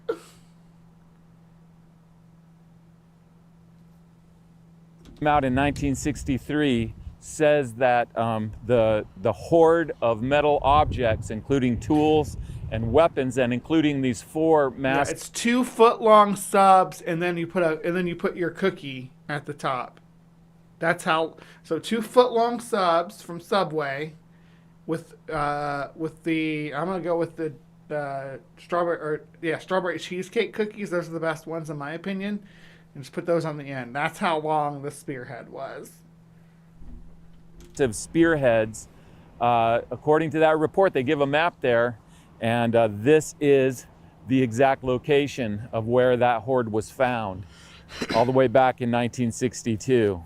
And I love this too. I love how they have spent so much time, really since the 1800s, really before that, finding these archaeological evidences of things in Israel. I love it because every time we look at the Bible as a treasure map, every time we look at the Bible for guidance in what we should be finding. Did a Bible find this horde, or did a plow? We find those things. So it proves even more that the Bible is to be trusted, that is something that we can cling to. It's just so amazing. I love it. Hey, real quick, if you're enjoying this video, I'd love for you to subscribe. Our goal right now is to pass Rabbi Jason Sobel in subscribers, so we need your help to do that. Thank you so much. A local farmer was expanding his... Give a fuck, but how many subscribers do you have now? Mr. Sneers at Gay People. 13K views. Okay, wow, you have 44K subs. You don't need my help. But I would have given you a plug if you were. Man, it really, and I liked your approach to, I like your enthusiasm and treasure maps and stuff like that. I like that. I would have been like, hey, this guy's like a biblical literalist, but at least he's not a POS. and then I had to see that. So you're like, I mean, I guess it doesn't matter to you. I'm like a little, like 1.4K channel. You don't have to worry about me, but yeah, for what it's worth. His field, he was plowing new ground and exposed I posed the question. I said, was it found by the Bible or was it found by a plow? Boom. These metal objects. Scholars debate about when these 4 spearheads date to. You'll see dates for them anywhere from about 4,300 years ago to 5,000. Maybe that's a giant's toothpick. A giant is actually a javelin. Maybe that's the misunderstanding the purpose of the tools. It'd be funny, yeah. Like, oh, that spearhead's so big. Yeah, the giant used that for his little action figure dolls. That's how much bigger he is. Some of the biblical giants were described like that. Those like their heads up in the clouds, like Morgoth in the fucking Silmarillion, towering, lumbering monsters. But then later associations with like the Philistines and stuff began to more humanize them, bring them down a bit, but still make them imposingly large, somewhere between like 10 and 25 feet tall, something more biologically possible, but would like be imposing and intimidating. And I like that. I like the way giants were portrayed in Game of Thrones. I haven't really watched the whole Game of Thrones, but I'll tell you what I have watched. Every goddamn giant scene. I'll tell you that right now. Because I'm interested in monsters. And I want the big mammoth. I want the big giant guy to take me for a ride on his mammoth. He's got a big mammoth. He can take me for a ride on it. It'd be fun. I'll have fun on the mammoth. Do y'all want to ride a mammoth with a giant? Sit on his lap, like out between his legs, like right here, so like you feel protected. He's a giant. Oh. Anyway. Sorry, I'm distracted. 1,000 years ago or even older. So they're really, really old. What he's about to show us here is the Shrine of the Book. This building is the Shrine of the Book, I believe, which holds the Dead Sea Scrolls here. The tools and weapons from this discovery are currently on display in the Israel Museum, which is right next to the Shrine of the Book here. The Israel Museum holds a lot of really cool stuff. During one of our Israel trips, I would love to go into some of these museums because they hold some really, really, really cool stuff. So, Jason's talking about maybe being, like Jason and Brian are both talking about maybe an agricultural thing. I don't doubt that it's in the design and pattern of a spearhead, but like my thoughts are, why couldn't the bronzesmith have had a collection of giant spearheads up on his wall so you could say, oh, I want ones like that, and then one more like that, and like you're like, oh, okay, and makes you that for your spearhead. He makes it for your spearhead, a smaller version of the big one on the wall that you're picking from.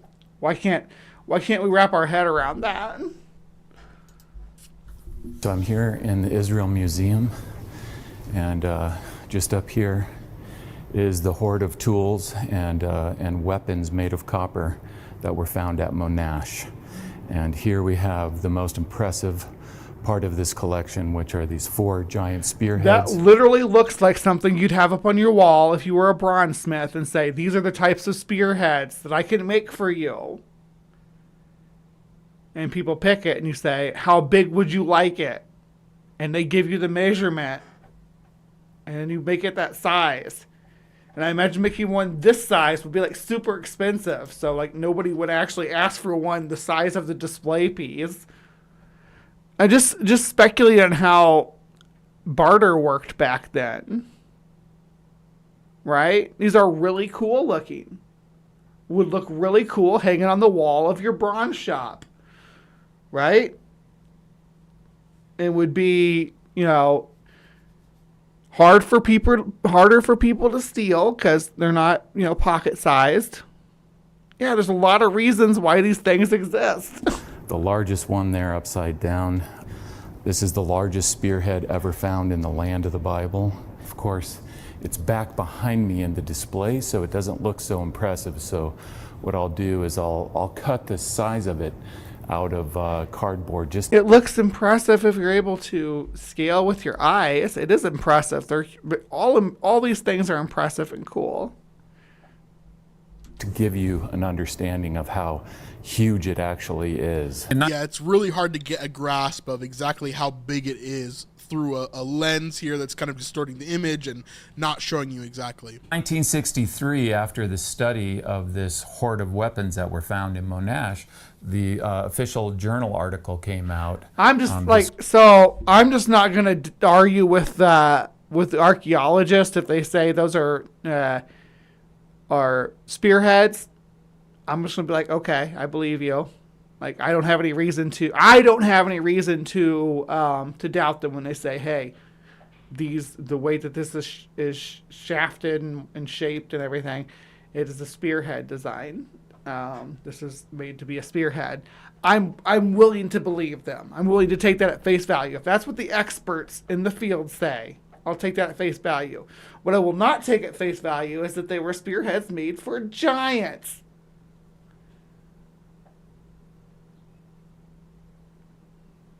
Sandy just got winterized. Hell yeah. Stay warm, sweetie. Bears be hunkering down now, wouldn't they? Yeah, I have a Colombian machete that looks almost exactly like some of those. Yeah, not all of those were spearheads, for sure. The curved blades, those looked like maybe they were agricultural blades or sword designs even. Describing this. And so in this journal article, Paul says, I look like a pretty big guy. Could I be part giant? For sure. I'm definitely part giant for sure. No. Dallas is like way bigger than me. Dallas is like 6'5" or something. He's huge, dude. I'm like 6'1", 6'2". He like towers over me every single time I like try to give him a hug or anything.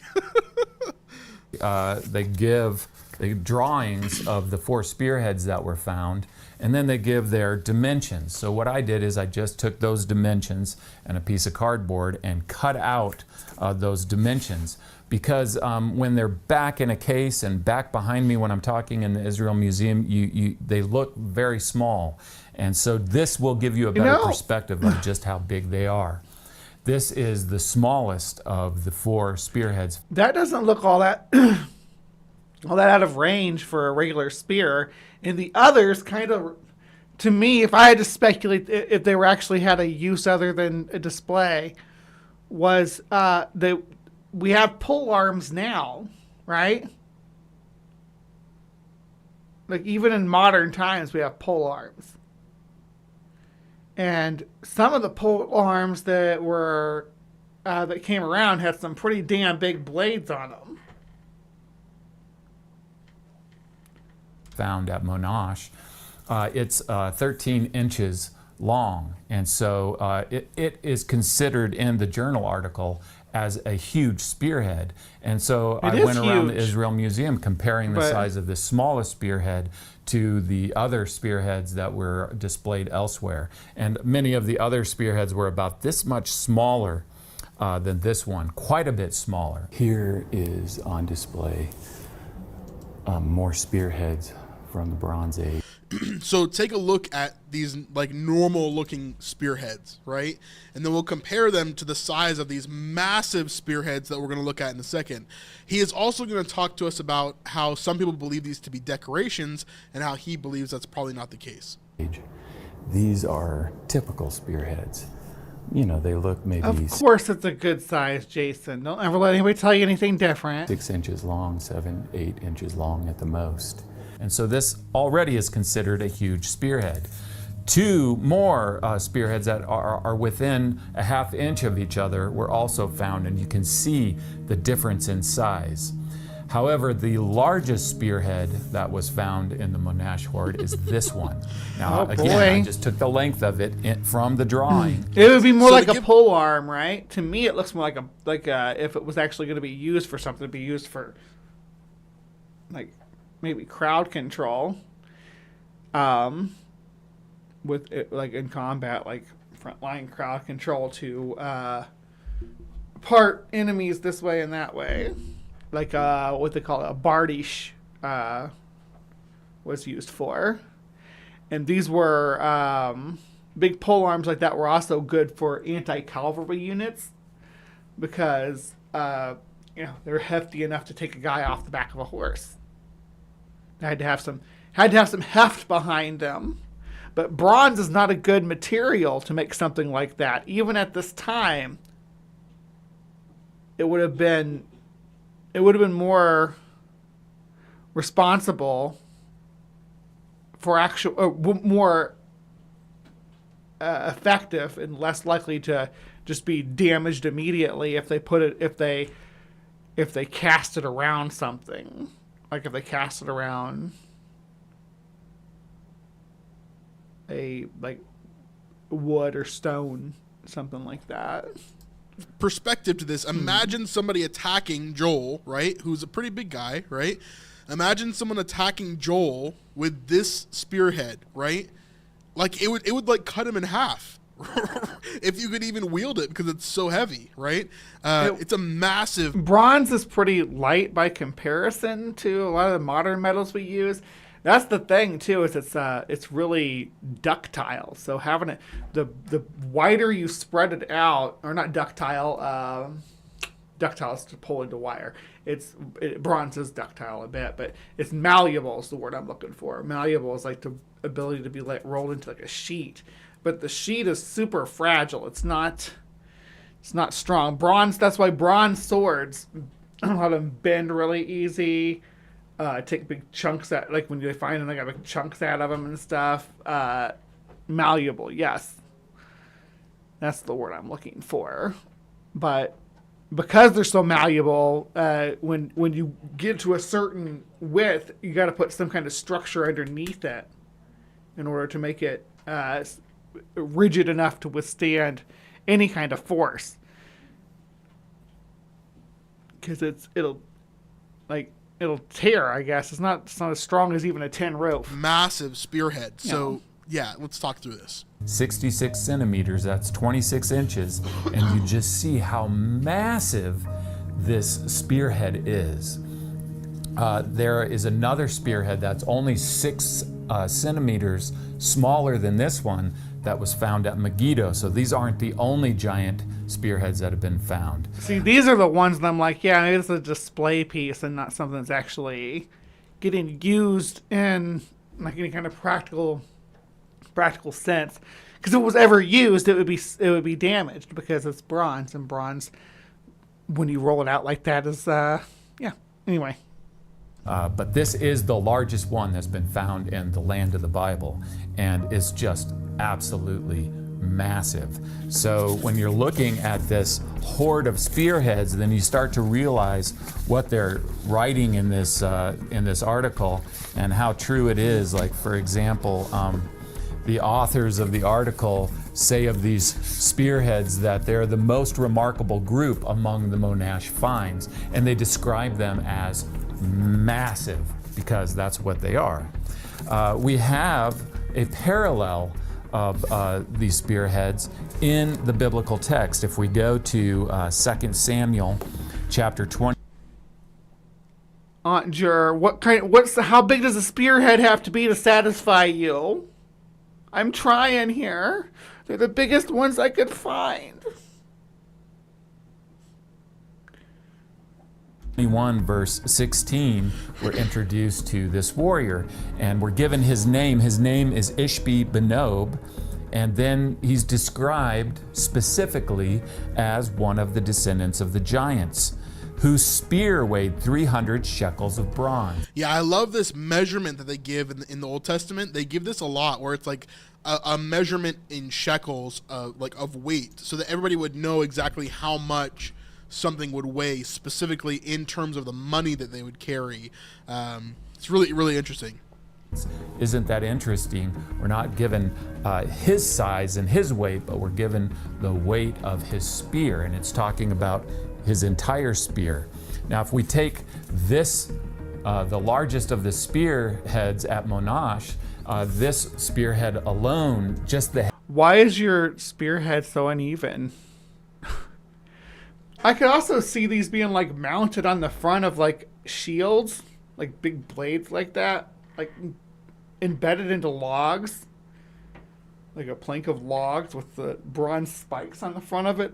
That'd cause some freaking damage. That would make your chariot horses change directions. Head is 5 pounds, but when it says 7 pounds in the Bible, it's talking about also the entire spear, so you got to put the shaft on this.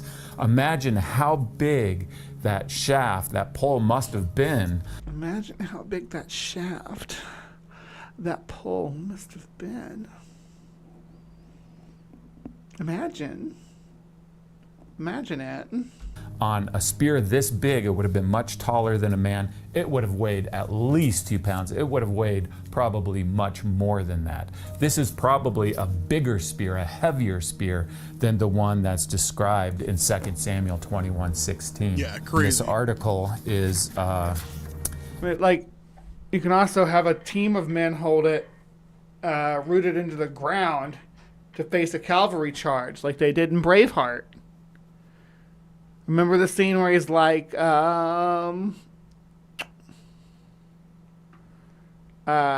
put his big long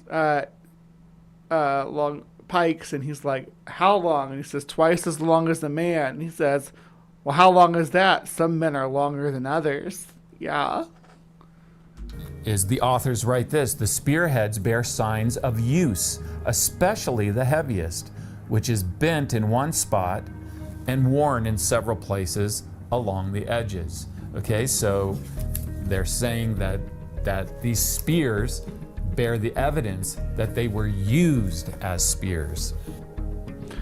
I mean, cool, and they look like maybe they were damaged. And I'm not a spear expert or a ancient combat expert. They could have definitely been banged up in battle. I believe it. If that's what the scholars say that study this, I'm okay with that. But that doesn't mean they were wielded by giants. There's other explanations for it. I mean, it literally, but I don't know that the experts say that, or if that's Bible archaeologist guy's interpretation. If the experts actually say, yes, this is battle damage, I'll be like, okay. But I'm not going to take Bible man's Expedition Bible guy's word for it, right? It's just not my style. Despite them writing this, a little later in the article, they say, they write this: spears were used in war and fighting.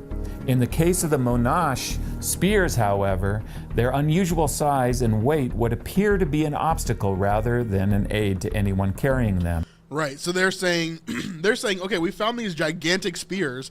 Looks like they correlate with other spears that we found and how they are distressed and how they are used.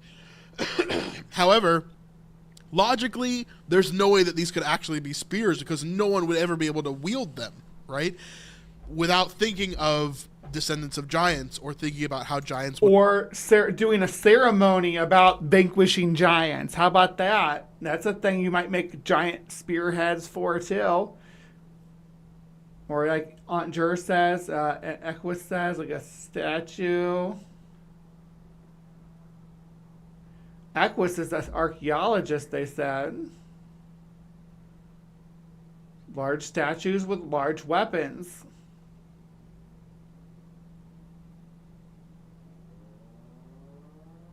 Yeah. And you remember this is Bronze Age, so a lot of a lot of the stuff that went along with it did not make it into modern time. Like the shafts and stuff, they're going to decay. So we don't even know anything about what these were mounted on. And we can speculate based on the time frame, but any organic material, unless it was preserved somehow, is going to be long decayed, long broken down. Have used them.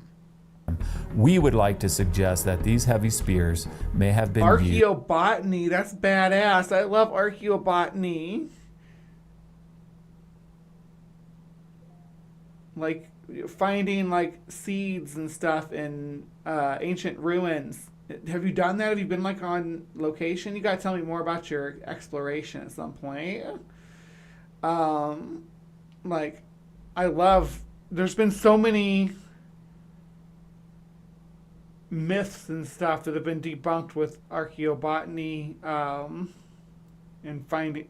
There's been a lot of stuff that's been presented as archaeobotany too, like potatoes and stuff in the old world before pre-Columbian contact kind of stuff, right?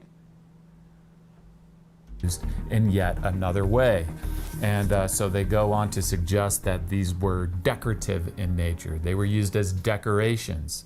Now, why? Because that's what I said. Well, because they're too big to have been used by a normal-sized warrior.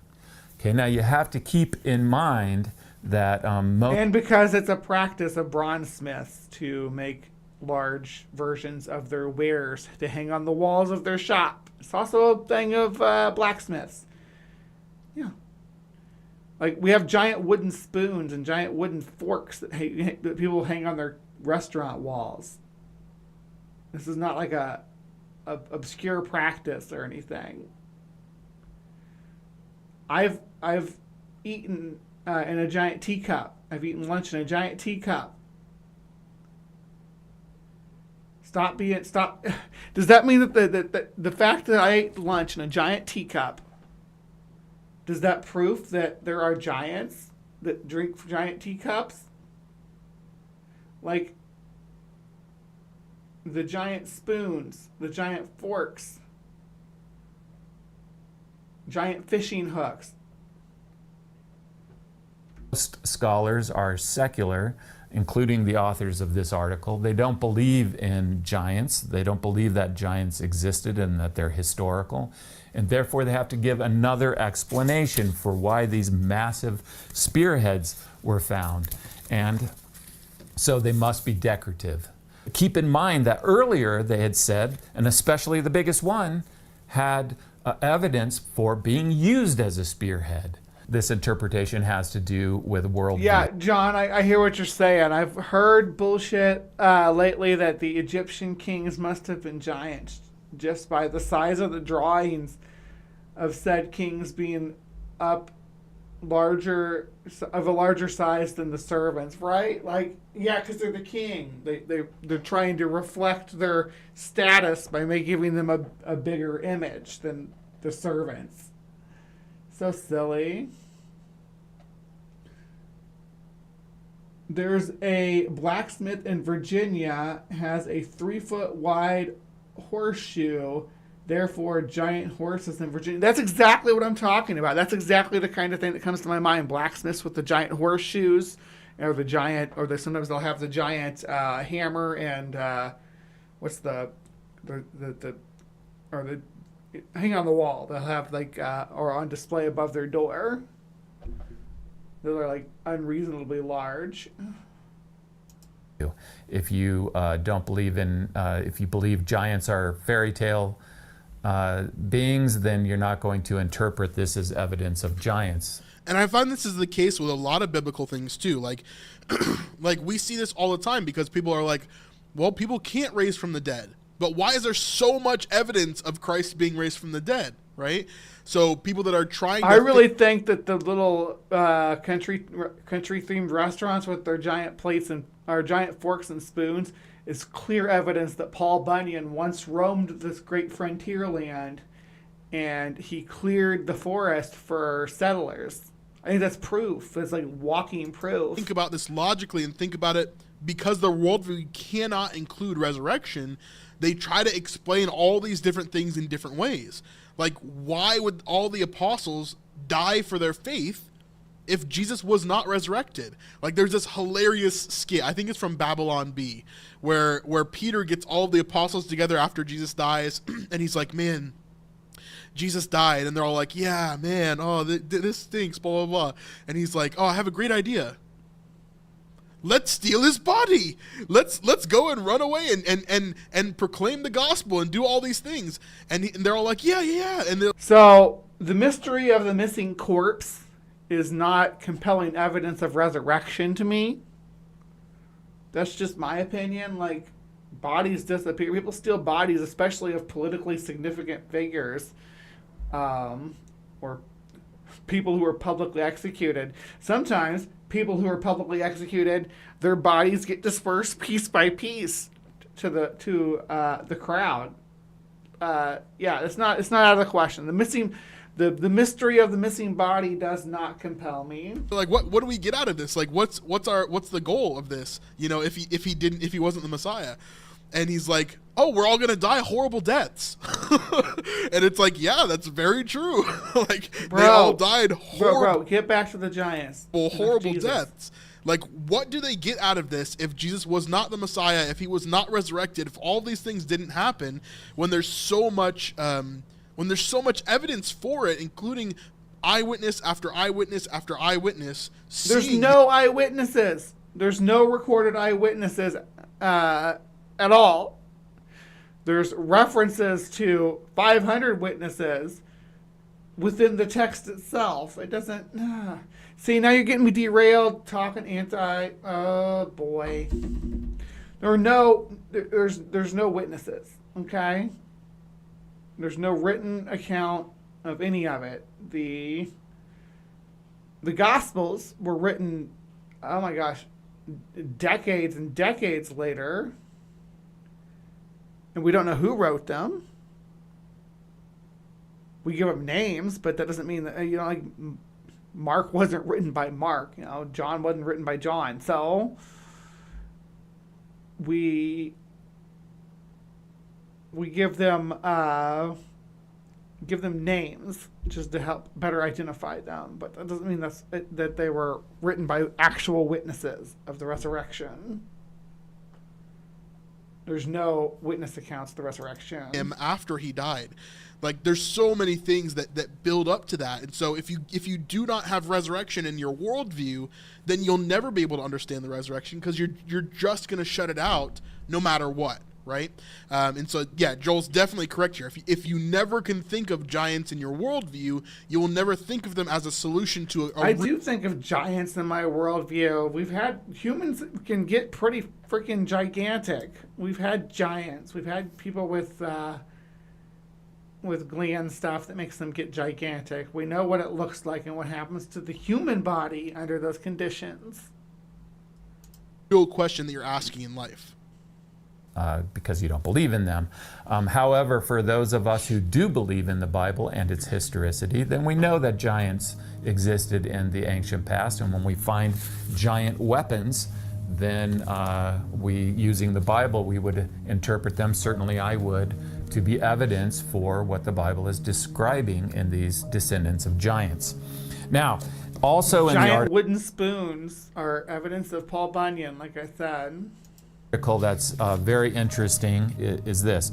The authors wrote, a remarkable feature of the Monash hoard were the small, thin, ridged copper plates, of which about 800 were found.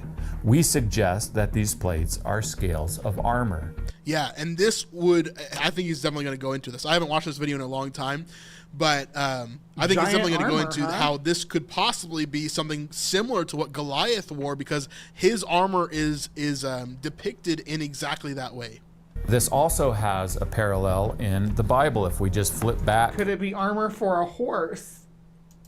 From 2 Samuel to 1 Samuel chapter 17, then we have the account of Goliath, the most famous of all. Sumami, do not let your hormones convert you. If your ghost husband shows up, maybe I did it with witchcraft instead of Yahweh. You don't know. The biblical giants. In verse 4 of 1 Samuel 17, we are introduced to Goliath of Gath. In verse 5, it says that Goliath of Gath was armed with a coat of mail, and that the weight of the coat was 5,000 shekels of bronze. This is about 125 pounds. So remember, the spear was around 7 pounds. Now, the coat of armor is around 125 pounds of just... Seems like maybe it was made for a horse.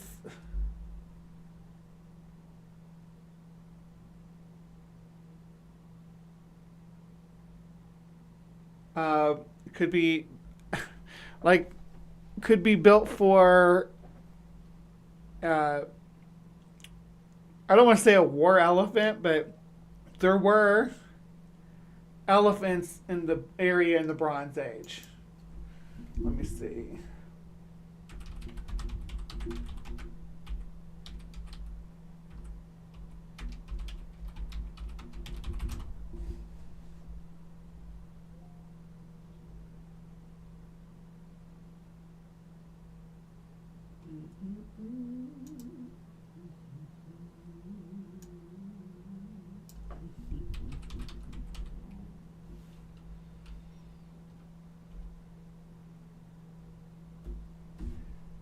So here we go. Evidence of elephants in the Levant.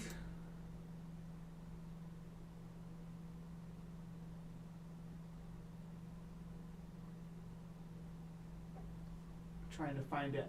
Evidence. There's a couple of battles. Marasa also yields elephant bones from the early late Bronze Age, dating roughly 1600 to 1450 BC. I'm not saying that they were war elephants or made for war elephants, but I don't know. Straight up armor that you're wearing. Like, this is pretty insane.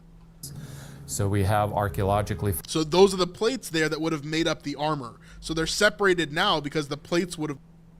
And these were Syrian elephants.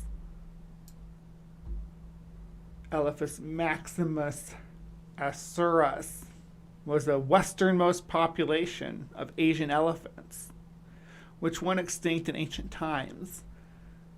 With early human civilization in the area utilizing the animals for their ivory and possibly for warfare, skeletal remains have been recorded in the Middle East, notably Iraq, Iran, Syria, and Turkey, from periods dating between the late 1800 BC and likely 700 BC. So that's pretty recently.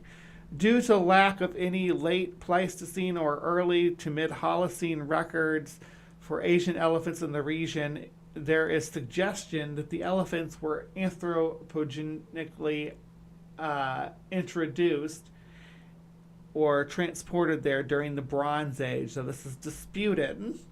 Ancient Syrians and Assyrians craftsmen used the tusk to make ivory carvings. Regionally, the production of ivory items was at its height during the first millennia. You know, it talks about their ivory craftsmanship and stuff, but I mean, it's not super close to, it's not far, but like, you know, you got Israel over there. They would have definitely been aware of the existence of elephants.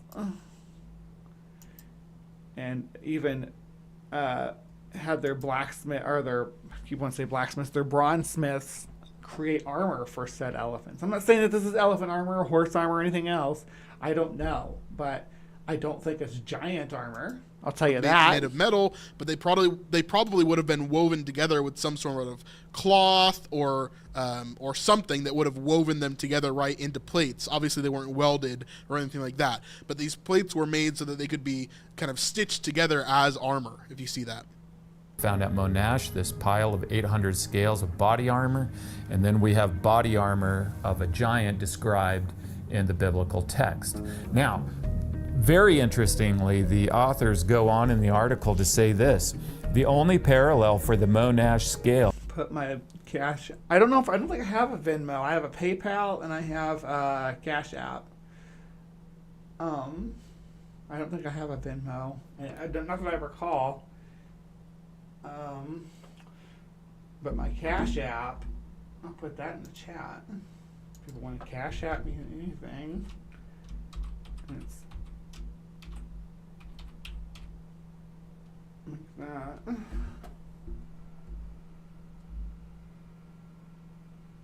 Would you pick up a hitchhiker bug bot? You're like weeks behind. I swear this robot that I'm in complete control of doesn't listen to me. What are you even talking about? If the hitchhiker was a giant. Was found at Tel Gath, where identical copper scales, also forming a package, were uncovered in the area of the city wall. That's really, really interesting. So Tel Gath would have been the Tel at where Gath is. And again, if you haven't heard me talk about this, a Tel is when a city is kind of eroded over time and cities begin to be built on top of one another, and then when they're abandoned, dirt kind of takes over and it looks like almost a hill on the countryside. But when you dig into that hill, you begin to see all these different civilizations that have lived there at one point. Really, really interesting. So Tel Gath obviously would be a connection to that. Isn't that amazing? The only other place that body armor, like the body armor found at Monash, has been found is Tel Gath, the hometown of Goliath, who is the giant in the Bible, whose body armor is described for us and we're given its weight. The interpretation of the authors of the article are very similar with the body armor as with the spearheads. They say this. They say the great number of scales found would point to several coats of mail being hidden in the Monash hoard. Like, if you think about it again, we're coming back to the bronzesmith doing a display. It's like, hey, what kind of armor do you want? We have a few different plate mail designs. And instead of looking at tiny little plates like this for plate mail, you can look at big plates or big strips of plates and how they're laid out, like what they just showed, and be like, okay, well, this is the links that we can do. We can do it in any size, blah, blah, blah. I'm like, oh, well, I like these about this size and something barley corns. Again, they're going back to their worldview. If giants can't exist, so this must have been multiple armor all put together there. They're saying is it looks like this is one coat of armor, but it's way too many scales to be just one coat of armor.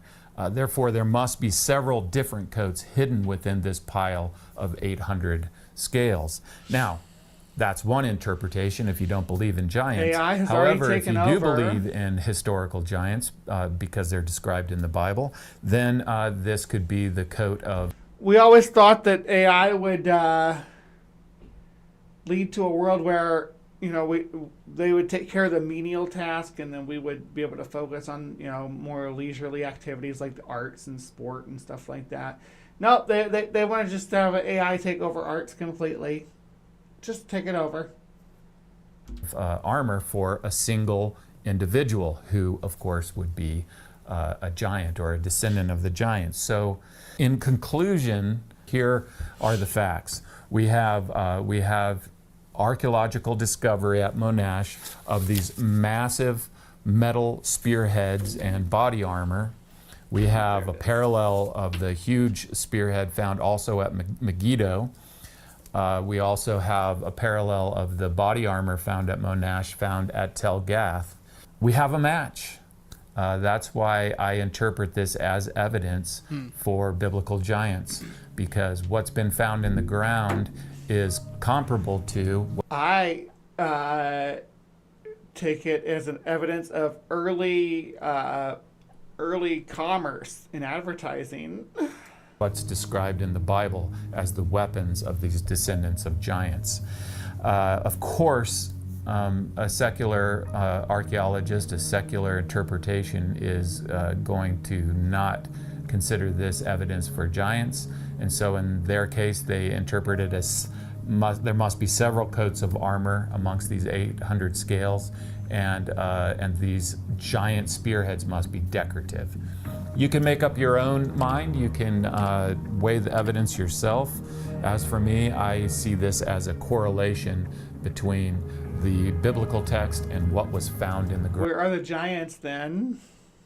Probably in the basement of the Smithsonian, I guess. So interesting. Again, I love Joel. I love what he talks about. I love the evidence here. And again, kind of tying into what we think about the Bible, right? Like, what do you think about giants? Is this something you ever thought about, or is it just like, oh no, it doesn't really affect my life, so I haven't really thought about it too much? Or it's so interesting to think about all these things in the Bible that maybe we don't really pay any mind to. Maybe how is display pieces of the skill of a coppersmith less likely than giants? That's so weird, because people do it now. Like we talked about the guy with the giant horseshoe in Virginia, the giant wooden spoons and plates, and in restaurants across the country in the U.S. Like the giant coffee cups. Put too much weight on it because it's like, I don't really have to think about that because it's not part of my life day to day. Like I don't have to go fight giants. I'm not David, right? Like. But these things did exist. Like, the Nephilim were actually like a thing, right? Giants were actually like a thing. Like, these things happen. I don't know, it's so cool. So cool to me to think of the evidence and then just to see evidence of the things that really don't apply to me too much really adds weight to the things that do apply to me, right? What do you mean apply to you? Think of like Caesarea Philippi and what Jesus did there. You start having health problems once you get over about 8 feet tall. You can actually start having health problems a lot earlier than that, depending on the circumstances.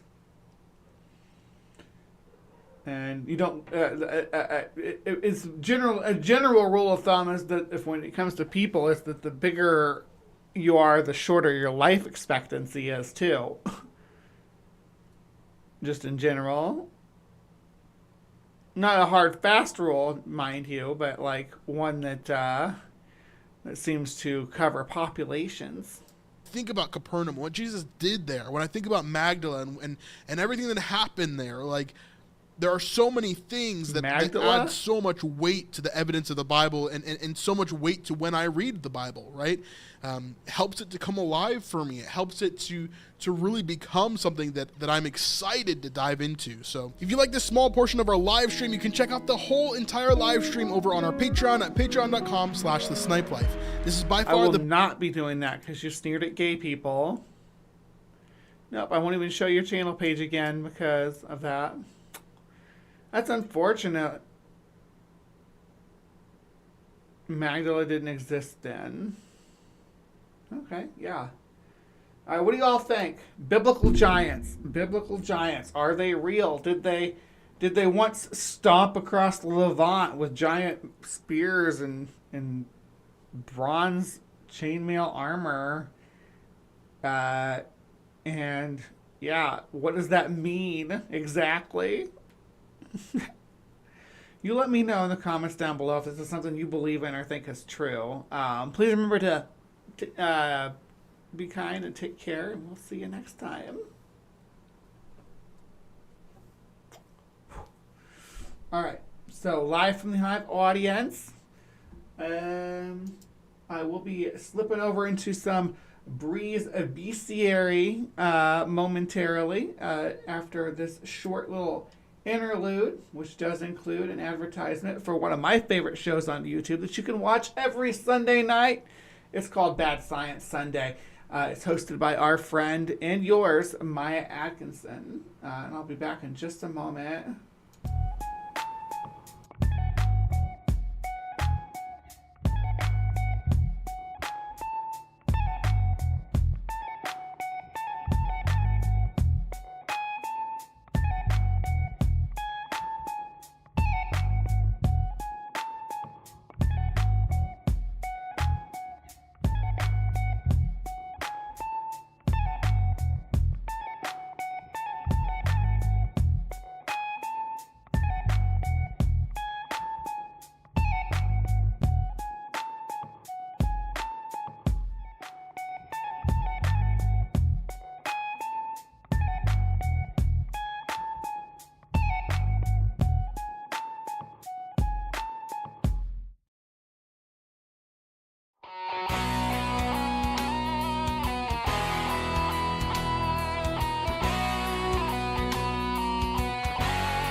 All right, hello, my beauties and bees, and thank you so much for joining me and sticking around for the Breeze Bestiary, continuing our man-eater marathon. So I think that's probably what I'm going to start calling it now because it's easier to say than summer of the man-eater, autumn of the man-eater for each episode. So the idea is that when I'm done with all these, I'm going to bunch them together into a tighter edited version in a single playlist. Yeah, it'll be good, but I gotta get them all done first. I don't want to like do it part way, so I'm gonna do it like it's a single video.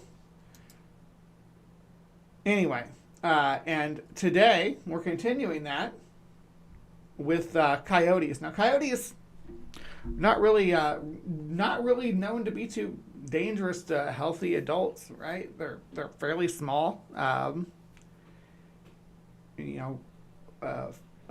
40 kilograms is a big coyote. No,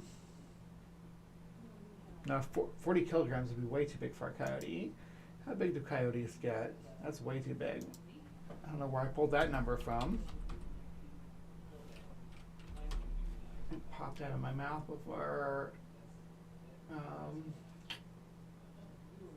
Okay, 40 pounds. Sorry, 40 pounds. I mean, I'm an American. Forgive me. But yeah, that's the sitch.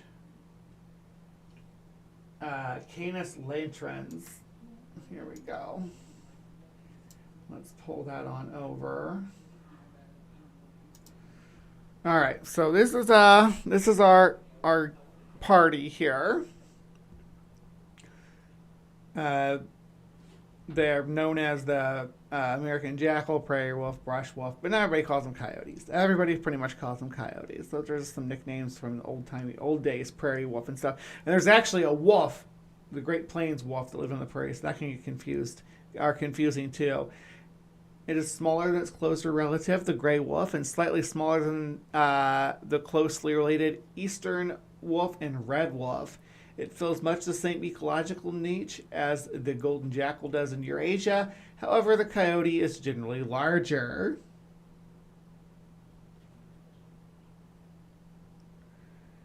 All right, yeah, and it talks about how far their range is, but coyotes have expanded their range a good deal.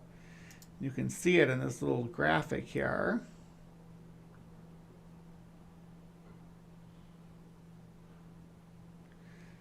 Yeah, and where we're important to look at is right here, because sometime in, let's see, it was the 1990s, coyotes showed up in Nova Scotia there. All right, without further ado, we're going to let the story be presented to us by Planet Fang. And depending on how this goes, we may subscribe to them. I don't know yet. They do a lot of AI images, but of animals attacking for some reason. Look, that moose is like nose-butting that guy and making him bleed out of his chest. But they haven't always done AI stuff. Look, they used to use real photos. Or what appears to be real photos. At least some effort. Hey, for Planet Fang, 34 subscribers. We're going to give you some recommendation here to not use, at least not use full AI. And I'm guilty too. I used AI in my thumbnails for a long time before I kind of like, got disenchanted with it. Now I'm like, man, I like my charcoalized custom art better anyway. It takes a little more effort, but it gives it a personal touch. Everyone, you can tell when you see my thumbnails come up, you can tell it's a Hive site thumbnail. You can tell by looking at the charcoal art style and the color gradient backgrounds. Yeah, that's Bree's work. But we're gonna see how these guys do on telling us about this the haunting final hike of Taylor Mitchell. Should we talk about Taylor Mitchell first? it might go into her a little bit, but she was more than just a coyote, victim of a coyote. She was a folk singer. And it's sad.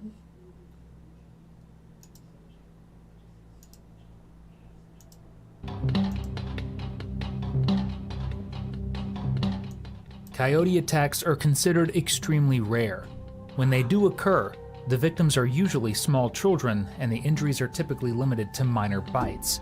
That's the narrative repeated by wildlife experts.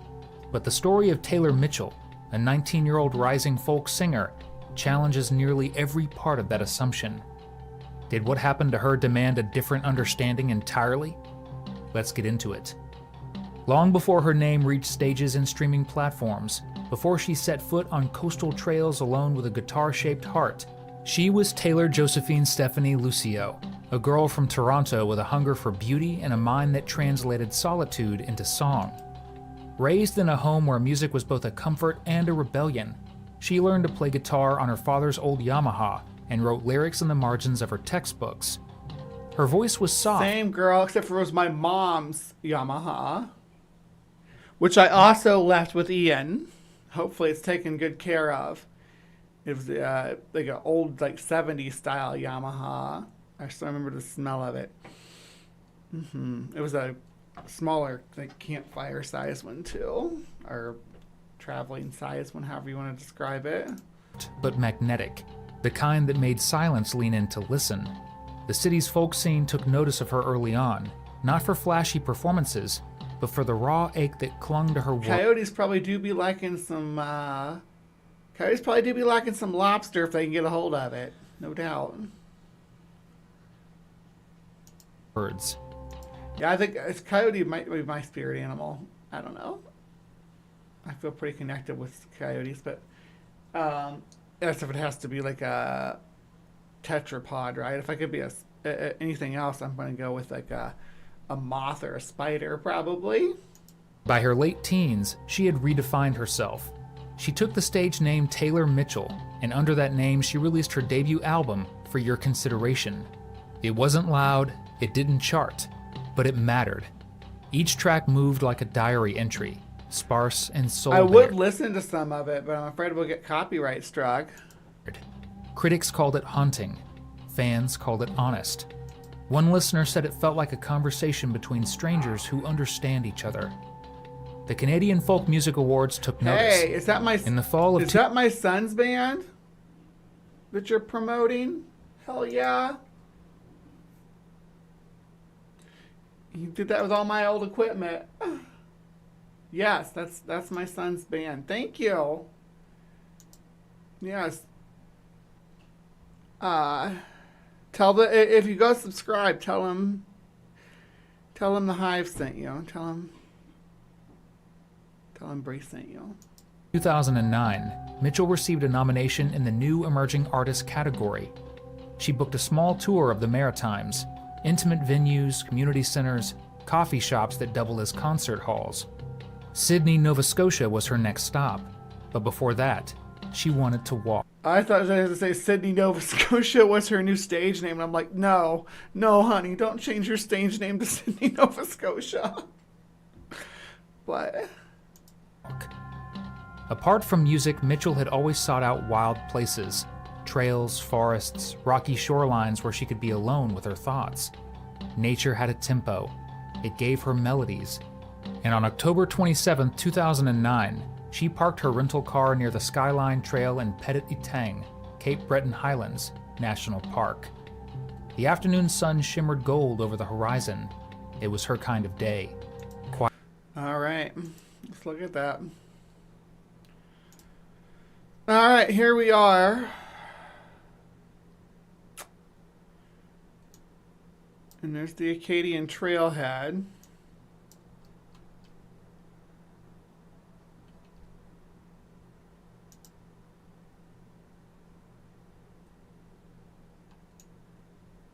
So I'm not sure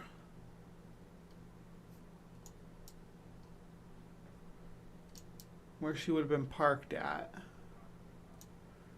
because you can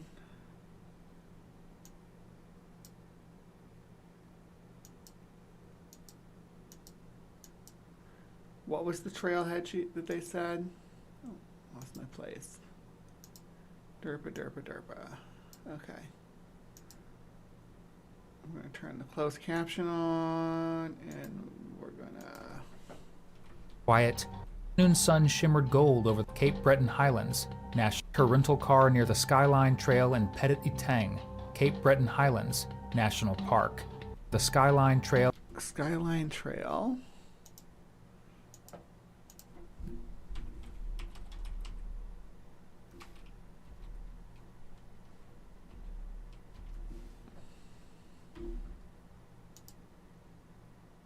Okay, here we are. We were on the wrong side of the... And we'll mark this on our map here. So I don't lose my place. Is there any way to get down there, though? Ooh, it does go down there. Oh, fuck. We can actually walk the trail, y'all. Did that say no dogs?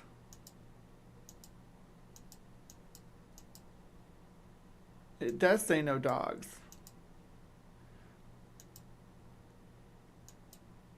Oh my gosh, could you imagine being stalked by hungry canines down this trail?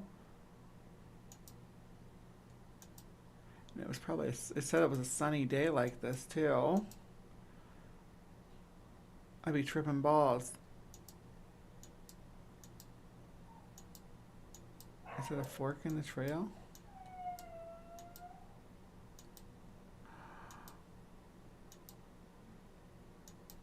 Oh my gosh.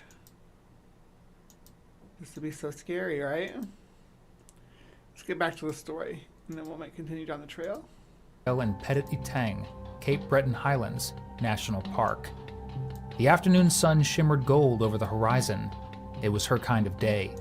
Quiet, radiant, a sky full of clarity.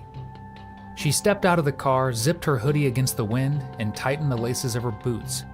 A silver keyring glinted in her fingers, car keys and a tiny Swiss Army knife. It had followed her from province to province, a pocket-sized shield, more ritual than weapon. She brushed back a lock of dark hair and looked at the trailhead. Mitchell walked with deliberate steps, her boots crunching through fallen leaves. The trail led toward a sweeping overlook of the Gulf of St. Lawrence. Few places felt this wide open. Few places felt this still. She passed a middle-aged couple, Americans, who nodded politely as they walked by. So that's why we carry a good walking stick so you can whack the coyotes with when they get too close. Mitchell offered a soft, distant smile in return, already drifting into the quiet interior of a melody she'd been shaping in her mind. The lyrics circled the theme of isolation, not as loneliness. How do you know what the lyrics inside the girl's head were about when she dies after this? But as liberation. Her steps slowed. She paused briefly to take in the way the late afternoon light curled like gold thread along the tops of the trees, a hush hanging in the air. At 3:02 p.m., just 6 minutes after Mitchell had crossed paths with a couple, another pair of hikers, Mike and Gail, also from the U.S., noticed something strange ahead. Two coyotes, unflinching and assertive. That is not a coyote. That is a black-backed jackal. And those are not North American birds for sure. That's not a coyote, though. That's a jackal. Definitely. Were approaching them directly on the trail. Mike instinctively those raised are jackals his camera too. and took a Jesus picture, Christ! Expecting them to start. These are jackals. These are not coyotes. You could find pictures of coyotes. Startle and retreat. They didn't. One of the coyotes held his gaze. I don't whack old people unless they pay me first. Calm and defiant, as if daring him to try something. Gail reached for his jacket sleeve and tugged, as if daring him to try. One of the coyotes held his gaze, calm and defiant, as if daring him to try something. What the actual? Gail reached for his jacket sleeve and tugged. "Let's get out of here," she whispered urgently.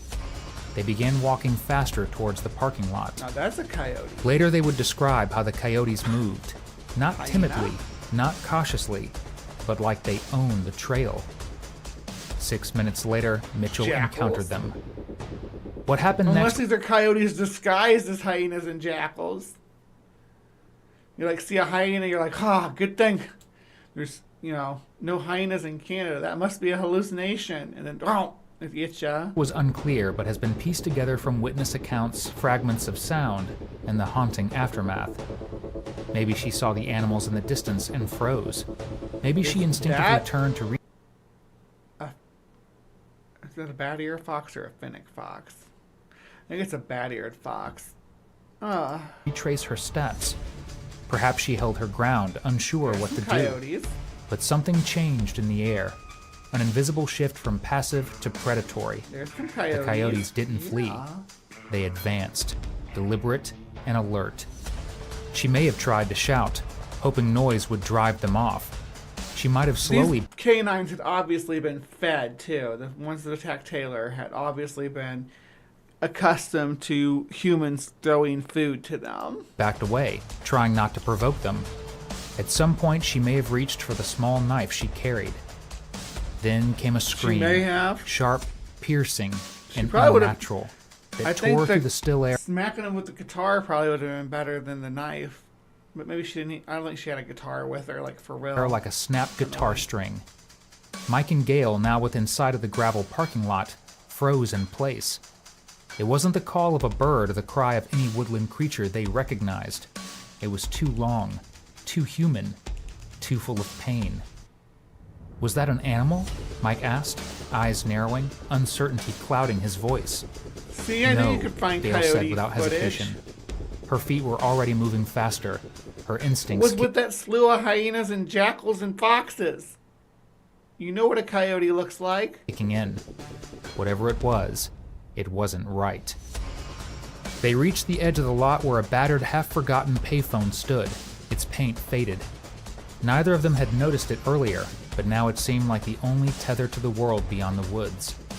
Gail picked up the receiver, her hands trembling as she dialed. There was no time to wonder or assume. Something terrible had just happened. She could feel it. At that same moment, 4 hikers approached the trailhead of the Skyline Trail. 2 men and 2 women, all experienced, their backpacks snug against their shoulders, water bottles clipped to their belts. They were expecting a scenic walk, not a crisis. Now that's more like the coyotes you're going to see up in Nova Scotia, too, because they're all part wolf and part But dog. as soon as someone mentioned the scream and the urgency in the air, they knew this wasn't a trail to be admired today. This was something else. They didn't wait. No hesitation. They picked up pace along the access road, boots crunching against gravel and loose dirt, eyes darting from side to side. See, and that's what they look like out here. This is what they look like in the desert. They're small. They're just a bit bigger than a fox, right? But eastern coyotes, as they moved eastern, as they moved east, as their range expanded eastward, they started interbreeding with what we call timber wolves or eastern gray wolves and red wolves of the U.S. South, which there's only like 15 of them left in the wild now. But the coyotes started breeding with them and getting increasing the size of their phenotypes in those regions. Ahead, normally serene and inviting, now felt unnaturally still, as if holding its breath. They didn't know exactly what they... I honestly think that coyotes are a great example. Coyotes and wolves are a great example of how species aren't an actual thing. You know what I mean? Were walking toward, only that they were needed. A few minutes into the walk, they began noticing the signs. Small things, scattered but wrong. A keychain lying in the middle of the path. A tiny folding knife, its blade scratched and open, glinting in the sunlight. These weren't just lost belongings. They were desperate signs of resistance. Further up the... I'd be kicking some coyotes. I don't know. Yeah, and I say that, I probably get mauled and dragged off too. I mean, I'm not trying to pretend I'm some kind of badass, but damn, getting dragged off by coyotes sounds terrible. Trail, the woods opened slightly into a clearing at the trailhead. What they saw stopped them in their tracks. Pieces of torn clothing were strewn across the ground like abandoned rags. Streaks of red soaked the earth in erratic patterns. A dense pool of blood spread in the grass, still fresh. One of them pointed toward a washroom building. On the pale metal door, dark handprints smeared across the surface. The group surged forward. Their hearts thundered now. They called out and listened. Nothing. Then they moved past the washroom, into the woods just beyond. There, among the roots of a stand of low trees, they saw her. Mitchell lay crumbled. We hear coyotes here at night. We're like by a golf course. There's like a big golf course behind us, right? And at night, when the sprinklers come on, all the critters, but coyotes especially, come down to drink, and they argue and bicker with each other the whole time. I don't know if they're really arguing or bickering. It does sound like they are, though, like they're having a dispute about something while they're out there drinking hose water off the golf course. In the underbrush, partially hidden by branches and leaves. Her body was curled, barely moving. Standing above her was a coyote. Its fur bristled, its muzzle wet and stained. It didn't bolt at the sight of them. Instead, it turned and locked eyes with the intruders, growling deep and slow, a warning rumble in its throat. Without pause, the men in the group advanced. They shouted, raised their arms, broke branches from nearby trees and waved them, swinging wildly. But the animal didn't retreat like a frightened scavenger. That's a timber wolf, I think. Looks like a timber wolf. It backed off slowly, deliberately, circling just beyond reach as if waiting. Mitchell's eyes fluttered open. She was a western conscious, coyote. Barely. Her gaze was distant, glassy with shock and pain, but she could speak. Faint words tumbled out, broken, confused. She was covered in blood, her shirt and jeans soaked through. The earth beneath her darkened as it absorbed more. Bites ran across her limbs and torso, deep, ragged wounds that exposed muscle and left bone close beneath the skin. One leg was especially mangled, and her head had taken a blow or a bite that left a wide gash across the scalp. Well, I don't know what's up with this new mouse I got, but fast, it does this like she was running a race she'd never chosen to enter. The hikers formed a loose shield around her, one keeping so that's why I was talking over it, but this AI video is kind of pissing me off. Watch on the circling coyote, the others checking her injuries with what little medical training they had. The tension broke only when an officer from the Royal Canadian This was somebody's daughter. Mounted Police arrived and fired a shotgun at the animal, finally driving it into the woods. Paramedics arrived soon after and stabilized her as best they could before rushing her to Sacred Heart Community Health Center in Cheticamp. There, a medevac team prepared her for airlift to Queen Elizabeth II Health Sciences Center in Halifax. Despite their efforts, Mitchell succumbed to massive blood loss. She was pronounced dead shortly after arrival. She was just 19 years old. Mitchell's parents, Emily and Ray Lucio, flew to Halifax to retrieve their daughter's body. She was buried in Greenwood Cemetery in Owen Sound, Ontario. The news stunned the country. For those who had witnessed it, for the hikers who had found her, the officer who had fired the shotgun, the paramedics who raced against blood loss. I didn't want to see that! Jesus! I play folk music, Ninja Chester. I could play some folk music for ya. The image of a young woman lying broken and conscious under the pine canopy would remain burned into memory. For the public, the horror was difficult to process. Do not shoot fatal that coyote attack in Canada? Such incidents were virtually unheard of. The media swarmed to Petit-Étang. Nova Scotia officials sealed the Skyline Trail and called in wildlife specialists. Helicopters buzzed overhead. Infrared trackers were deployed. Rangers moved with rifles in hand. Stop! No, I can't watch this anymore. I'm sorry. Guys. No, so that's a no for Planet Fang. No subscribe. Nope, nope, nope, nope, nope. I'm sorry I had to make you watch that. I don't know what to do about it. That's fine though. We're winding down the show anyway. Yeah, that was the girl that was attacked by coyotes on the Skyline Trail in Nova Scotia. Unfortunate. And that was in 2009. Here's a set list of her songs. She did a Gordon Lightfoot cover about being Canadian. Nothing's more Canadian than doing a Gordon Lightfoot cover. But, you know. No, I play folk music. Mostly that's what I play. Oof. I don't know how well this is going to sound. Is this even in tune?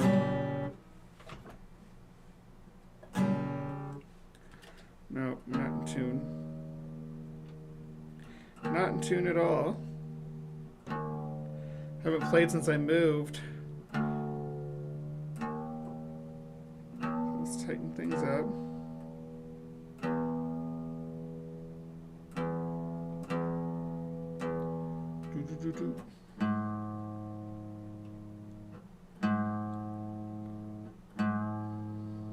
I was playing like half a step down, I guess.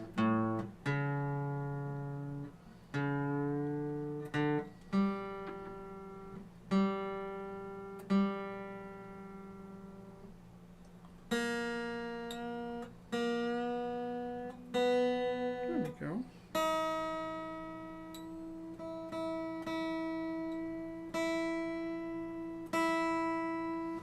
Is it better?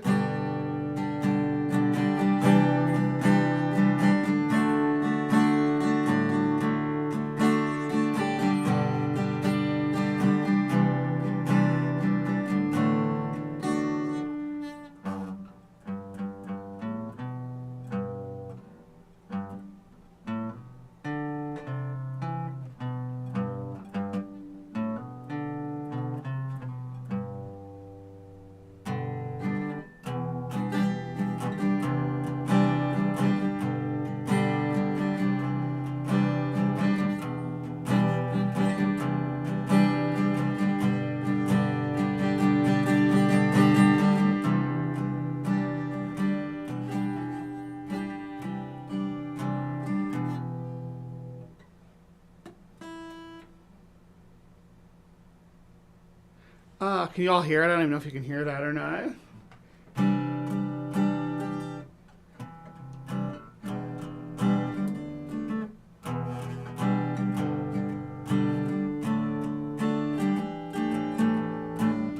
Gotta be cliche. Gotta be cliche and play some Wonderwall.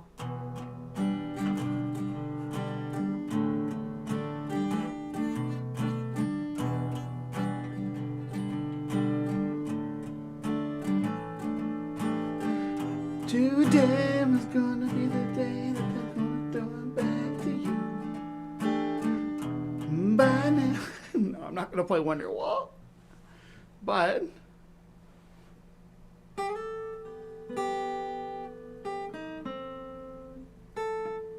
here's one that I wrote. It's like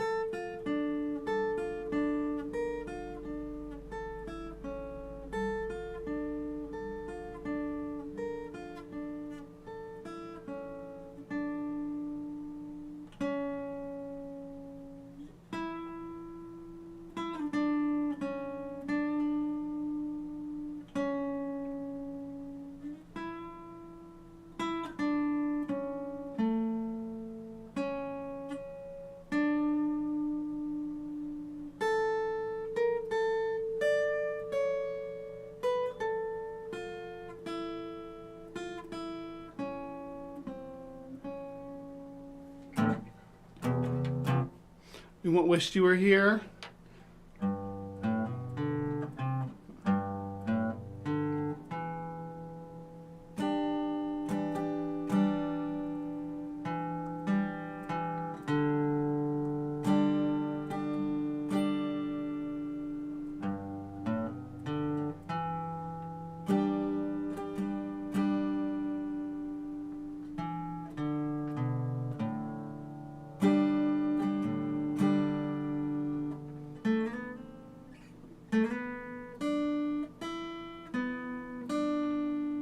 It's been a minute.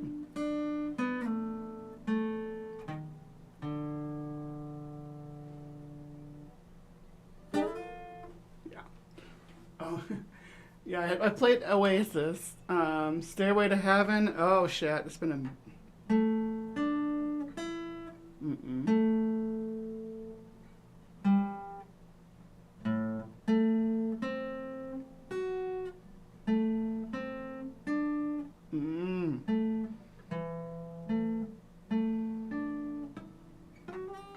I can't remember off the top of my head. Stairway to Heaven's been a long time. I quit playing for years, almost a decade. I quit playing. But damn it, now it's gonna drive me crazy. I should be able to play Stairway to Heaven.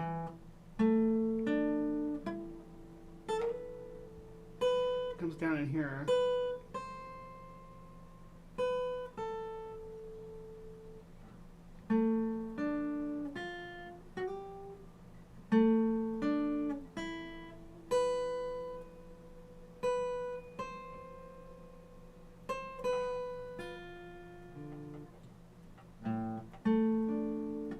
Yeah, blah. Anyway, I'm gonna call it a show there. I'm gonna send you all over to Ben though. So when you get to Ben, you tell relax into it and the muscles. Remember, that's exactly right. That's how playing works. I just gotta. It's been a minute. All right. I'm going to wrap the show up here, though. So I'm sending you all over. I don't know if he's live or not yet. Let me see. Are you live yet, Ben? Redirect. Yes. Okay. So after this little outro clip, you'll be going over there. So stick around. Yo, VIPs, let's wicked.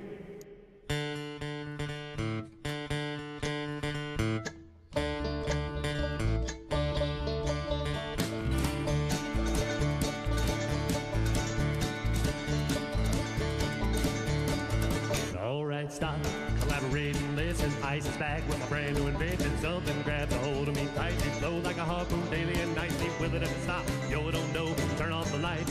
I glow to the extreme. I rock a mic like a vandal. Light up a stage and wax the trunk like a candle. Dance, bum rush, speaking that boom. Killing your brain like a poisonous mushroom. Dead bed. When I play it on melody, anything less than the best is a felony. Love it or leave it. Better game way. Better hit bulls out the kid don't play. If there was a problem, yo, I'll solve it. Check out the hook while DJ revolves it. Ice, ice, baby.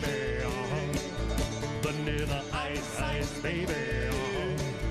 Vanilla ice, ice, baby. Vanilla ice, ice, baby.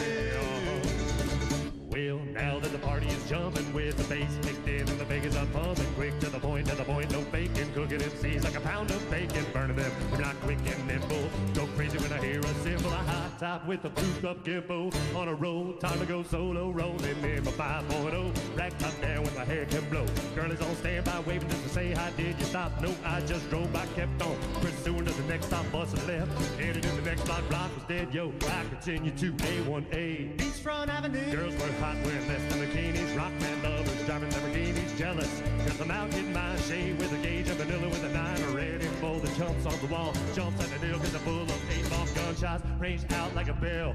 Grab my 9, all I heard was shells falling on the concrete. Real fast, jumped in the car. Slammed on the gas, bumper to bumper. Avenues packed. Try to get away before the jackers jack. Police on the scene, know what I mean? They passed me up and running on the dope beat. If there was a problem, yo, I'll solve it. Check out the hook while DJ revolves it. Ice, ice, baby. Vanilla ice, ice, baby. Vanilla ice, ice, baby. Vanilla ice, ice, baby. Well, take it cause I'm a lyrical poet. Miami's on the scene in case you didn't know it. My town created all the bass sound enough to shake and kick holes in the ground. My style's like a chemical spill. Feasible rhymes, chicken vision and feel. Conducted and formed is a hell of a concept. We make it hype. You wanna step with this? Shape plays on the fade, slice like a ninja cut, like a razor blade so fast. Other DJs say, damn, if a rhyme was a drug, I'd sell it by the gram. Keep a composure when it's time to get loose. Better dies by the mic while I kick my juice. If there was a problem, yo, I'll solve it. Check out the hook while DJ revolves it. Ice, ice, baby. Vanilla ice, ice, baby. Vanilla ice, ice, baby.